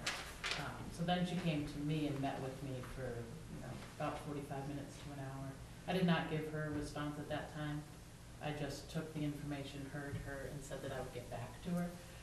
Because at that time I had seen a picture of it, but, and I'd seen it, but I hadn't really looked at it. And I had also considered different ideas of it moving. She was amenable to it being in an art room or in it somehow being covered. And so, I wanted to take all those thoughts and ideas back to the team that works in the building. And so I did meet with them and talk about that. I didn't know at the time of talking with her that it was actually painted on the concrete, so it wasn't movable. I thought maybe if it was a painting that could be moved to another area, we could do that. I also didn't know that the teacher references it in her lesson of anatomy, talks about the the painting. So after having had the conversation, I went back to the parent and listed all the reasons that we felt it was appropriate and that our professional position stood. I also let her know, and I had investigated that in the 8 years that it had been there, no other parent or student had brought up a concern about it, which, you know, was just another piece of evidence that I had collected. And so then, you know, I've had multiple conversations since. She definitely doesn't like the decision. In fact, she called me today, so, you know, but I also said, you can bring a concern, you can't dictate the resolution of that concern. So that's where it stood. Okay. So if we were to ask you to reevaluate, I feel the reevaluation has already happened. okay, Because I knew the policy and I knew to do it that way. Okay. But either way you go, I'm perfectly fine. okay. Whatever you decide. Okay. As I said, I'm leery about getting into taking down artwork in a building where you, both the principal and the administration has And the backed it teacher. up, and the teacher, so. But I don't think anyone's suggesting that on this committee. No, but what if we, what if we didn't all feel the same way? Like, what if we did take a vote and it was, I guess what I'm saying is, this one instance, I think probably we're all unified, but what if it was not that way? Well, then, I think you're saying that there might not be any situation where you might question something. Or No. if there is any situation when you question something, then you are removing your ability to take any action on it. I mean, you sort of gotta be one way or the other. I mean, if, we know we don't object to it, so, but what if we did? Well, if you did object to it, would you want the ability to do something about it? If it conflicted with our policies, for sure, if it made students feel unsafe, or if it was graphically detailed, there are definitely there are, I think, things that would fall, that would be a violation of policy. And I think that's just what the policy is trying to give the committee, is the ability to do that. But, so it says provide a reevaluation, is that the language? Provide for the reevaluation of materials upon formal request. On the other hand, students' right to learn and the freedom of teachers to teach will be respected. Yeah. The other hang-up on that policy is library collection. Yeah, well, but it's labeled about the curriculum or instructional materials. I think you have to make a broad base, because then there's another policy that sort of extends what that means into materials used kind of thing. Yeah, so. we may need to revise that. Well, we may need to be doing that. Well, she does use it for instruction. Well, then that's an instructional material. So I'm not sure how to summarize I don't know where we're at. We have reviewed Linda's reevaluation, Yeah. so. I mean, Well, we have done that. I can add to that. I mean, I can add to that in a way that will support it as well, because I did mention this issue to the Brownfield School Council, and there was no feedback that was, that anybody had, as you said, over a period of time, that there was any other concern. So that could be part of a reevaluation as well, is getting additional information from the school. So, I mean, I think that could constitute as a reevaluation, both the way that our superintendent handled it by first considering all the information, going back and seeking additional data, and then. So, I guess what I wonder is when you have something like this, which is so emotional and controversial or whatever, and Linda and Jim, Linda's explained the process, and it's been very clear and fair and well investigated and all of that. Is there anything more that we can do as a committee to, even if we individually disagreed, and I'm not saying that we do, but even if we did, to publicly voice support for Linda and Jim's process and, you know, in making their decision, their thorough process. I mean, a part of me feels like when you have something like this, which becomes so public, kind of through the back door, through the voice of a person who's quite emotional about it, I think it's a good thing for the school committee, as much as we're not directly involved in it, to send a message that we support our superintendent and administration in the process that they've gone through to make their decision. So is there a way for us to do that as a committee publicly? In this specific committee, as we were saying, Yes. it is these individuals with these opinions at this table, not necessarily a committee in the future. Well, I think you could very well do that. You would support the chair in responding to this parent that Yes. we affirm the superintendent's right or choice in this matter and consider that she has the ultimate authority. And we are in alignment with her process and how she has handled this matter. So you could certainly do it that way. Because I'm sure that the truth is that Linda, when this was happening, reached out, you know, to you as the chair and to share this struggle and what she was dealing with. This didn't just come from her, and Linda never informed. So, you know, I just. Well, but the parent also wrote to us directly. Yes, but I'm saying also that Linda reached out as well. So it just seems like, I'm satisfied that, you know, Linda did and Jim did everything that they needed to do to come to their decision. And it's a decision that belongs to them, and they did everything that they needed to do to make it. So you feel like we've been kind of silent on the subject as a Well, I think that it would be helpful as a Right. group To to make it express known. that. Yes, and I know that you know, have communicated with the parent directly through, you know, your written communication. I also know that that particular parent is very, you know, invested in kind of reaching out to people quite publicly. And that's okay, but I do think we're a committee and it would be helpful for us to have our own public statement. Well, then what would it would look like a vote? Well, yeah. A that's- motion and a vote to approve or to support the decision of the administration. And then we Yes. consider this to be And an we're administrative satisfied matter. that, you know, they did. So if you would like to make a motion. Or do we just support your letter that you wrote back? Well, I think Is- you can do, is this you could do something- both. You could make a motion that supports the decision of the administration, and then you can also direct the chair to respond to this person affirming that vote. Okay. Would you like to make a motion? Sure.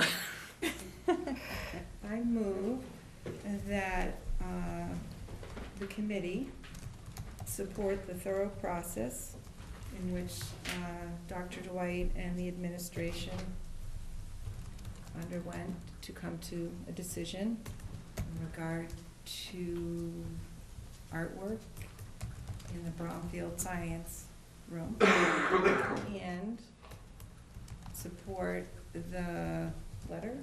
Or you could do it separately. Okay, That's separate. okay, So that's one motion? that's one. Okay, is there a second? Second. Any further discussion? All those in favor? Aye. Passes unanimously. Then the second one would be to direct the chair to respond to the parent to the result of this meeting. Yes, that's it. So moved. Moved and seconded? Seconded. All those in favor? Aye. Aye. Thank you. I appreciate the support. Great. Okay, And we've kept everybody waiting till the very end. So thank you for staying. I know we ran over. We'll open it up to closing commentary. Thank you, Paul. I regret gratefully to stand before you for a second time this evening when I should be home in bed, nursing my cold. Some of the commentary or discussion I heard with regards to the ACLU's letter, I feel like people got hung up on something that I don't think is particularly important. And I want to suggest some way for the term to be used more neutrally. Surveillance is scary. Security is comforting. I think closed-circuit television, which is what it is neutral. Perhaps people would enjoy using that in the future. I think some of the language was misinterpreted, and I think that one of the things people got hung up on is the limited purpose of the system, e.g., only to allow police to see inside the school in the event of shooting. I think that was put there as an example, not that that is your intent, because it's very clear from your previous policy and discussions what your intent is. So I think that was misunderstood. And I also think in the second item, the strict limitations on how the cameras and footage will and will not be used was also illustrating that it's important when a government agency is instituting a system that has the ability to infringe on people's rights, that is incumbent upon this agency to be very specific about what the goals are. And I don't think your policy addresses that. And it's as if you were hiring an architect to build a house, or you're hiring them to build a car manufacturing facility.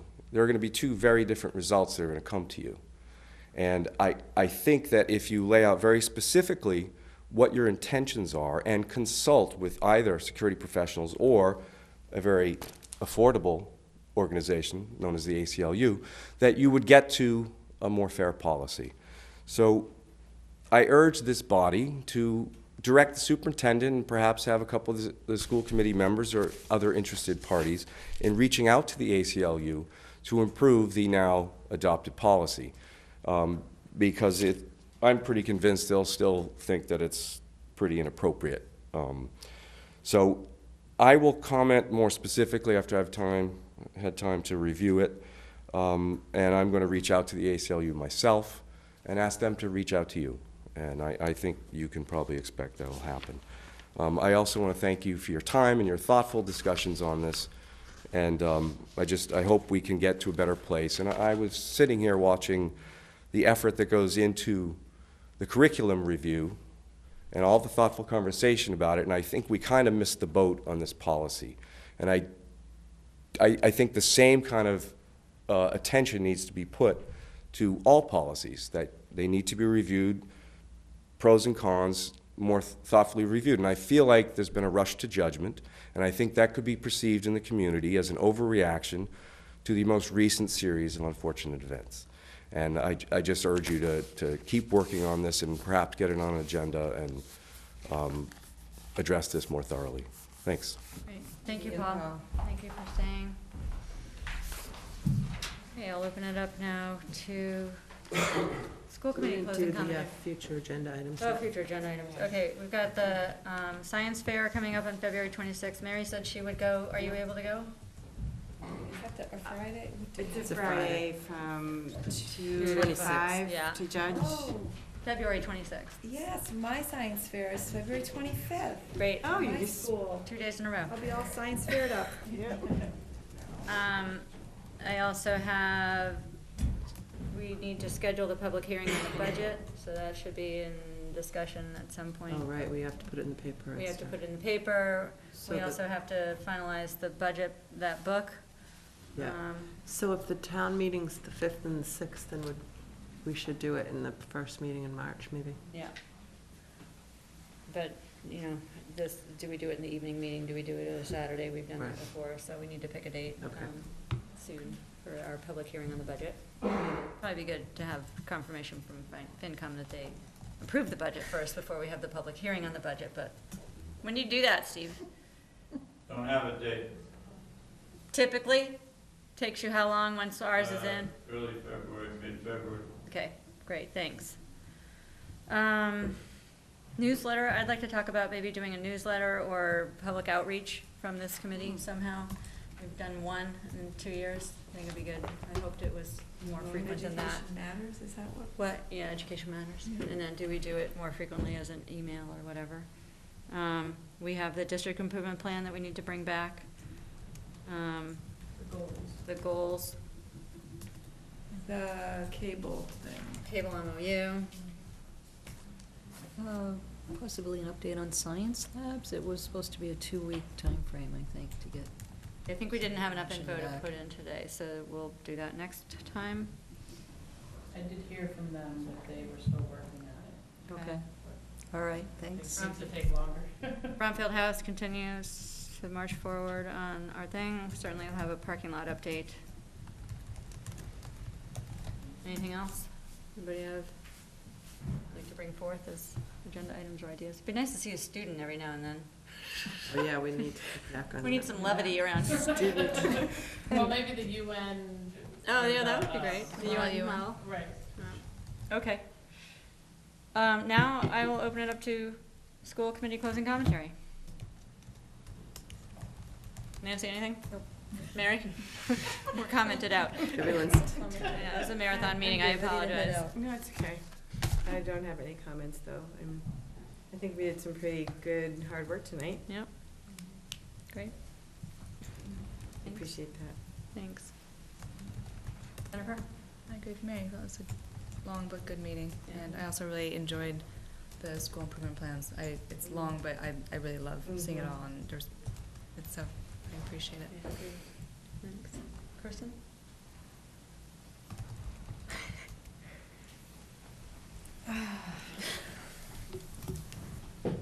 I just, it's unbelievable how much you do behind the scenes, Susan Mary. I just have to say thank you, thank you, thank you. It's unbelievable what you do. It truly is. Thank you very much. Thanks. I will definitely second. I need a bottle of wine. And I just want to say thank you to those of you who were able to make it to the budget meeting. It was really great to have you guys there and your support of that.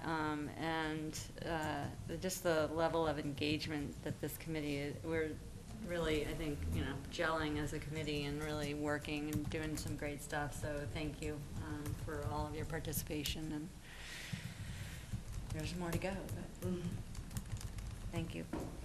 And if there are no objections, I'll consider us adjourned. We are adjourned. Thank you. Thank you.